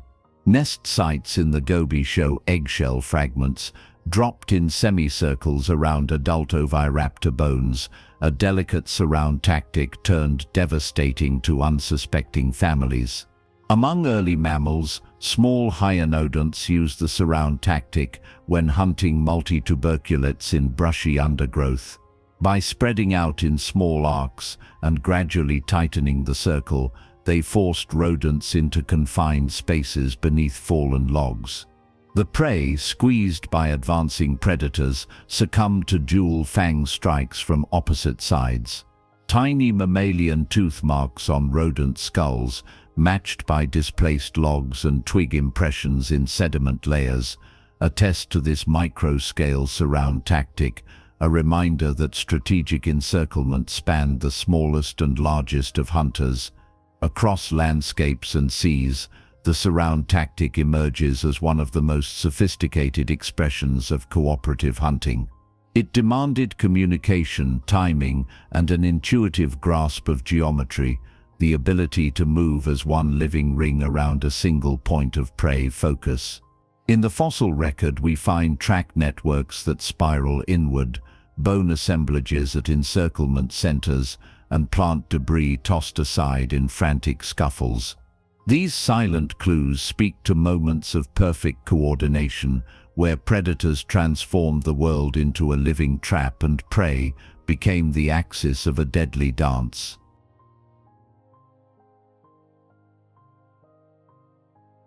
Part 25. Final Drag. In the fading glow of a dying day on the floodplains, the final drag marked the last exhalation of a predator's power, a deliberate act of hauling a fallen quarry back to a hidden lair. Tyrannosaurs perfected this tactic by using their massive hind limbs to stir shallow depressions in soft mud, creating low tracks that allowed them to anchor their prey's weight in place. With jaws still clamped around the neck or torso, they swiveled their great bodies and began the slow, earth-shuddering pull of a hadrosaur half their own size. The ground trembled under each step as the predator's tail acted as a counterbalance, maintaining equilibrium while dragging the carcass across dozens of meters. Fossilized mudstone slabs preserve elongated grooves deepened by ribs, hips, and limbs of prey souvenirs, a tangible trace of the final drag as both labor and ritual. Smaller theropods like Deinonychus used a scaled-down final drag after executing coordinated strikes on Protoceratops. With prey immobilized by multiple slashes, a single raptor grasped the carcass by the ankle or pelvic region and hoisted it up to clear obstacles. Then, teeth gripping muscle and sinew, it relied on hind leg power to pull the limp body into a sheltered dune hollow. Footprint sequences discovered near nesting grounds show a short burst of chaotic prints surrounding the kill, followed by straight, deep drag marks aligned with an empty hollow. This clear path of bones dragged across sediment offers a haunting image of a lone raptor completing its meal in seclusion. Among marine giants, mosasaurs enacted an aquatic version of the final drag by using tail thrusts to steer massive turtle carcasses along shallow bottoms toward concealed feeding caves. After cracking the turtle's shell with crushing bites, a mosasaur dug its tail into mud and pushed forward, dragging the carapace through silt until it reached a stalactite-lined grotto. Inside, the predator feasted away from prying eyes of other mosasaurs. Fossil turtle shells in lagoonal limestone feature linear abrasion marks and parallel tooth gouges oriented toward identifiable cave mouth impressions, evidence that creative crustacean drags extended underwater into hidden dens.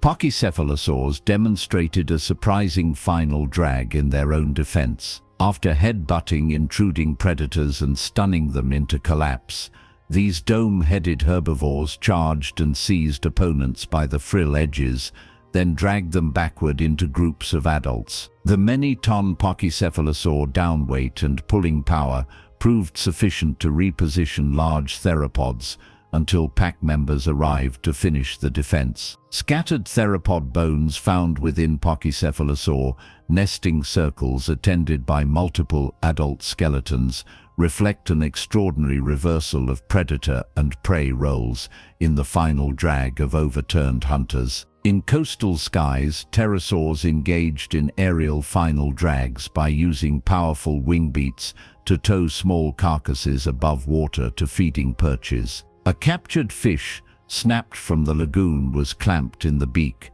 Then the pterosaur soared upward, water dripping through serrated tooth gaps. High cliffside nests served as dining tables, safe from opportunistic scavengers below. Fossil fish remains embedded in guano deposits atop cliff platforms testify to this gravity, defying final drag, where creatures of the air reclaimed fallen prey with a single graceful haul. Even tiny mammals refined the final drag in their burrows. Early eutherians such as Repenimus hunted small lizards and insects, then used elongated lumbar spines and robust hind limbs to back up into hidden tunnels, dragging prey by the tail or midsection to nourish litters in safety. Burrow casts in paleosol layers contain twisted lizard skeletons oriented toward tunnel entrances, capturing snapshots of a miniature drag that belies the fierce competition among early mammals in the shadows of dinosaurs.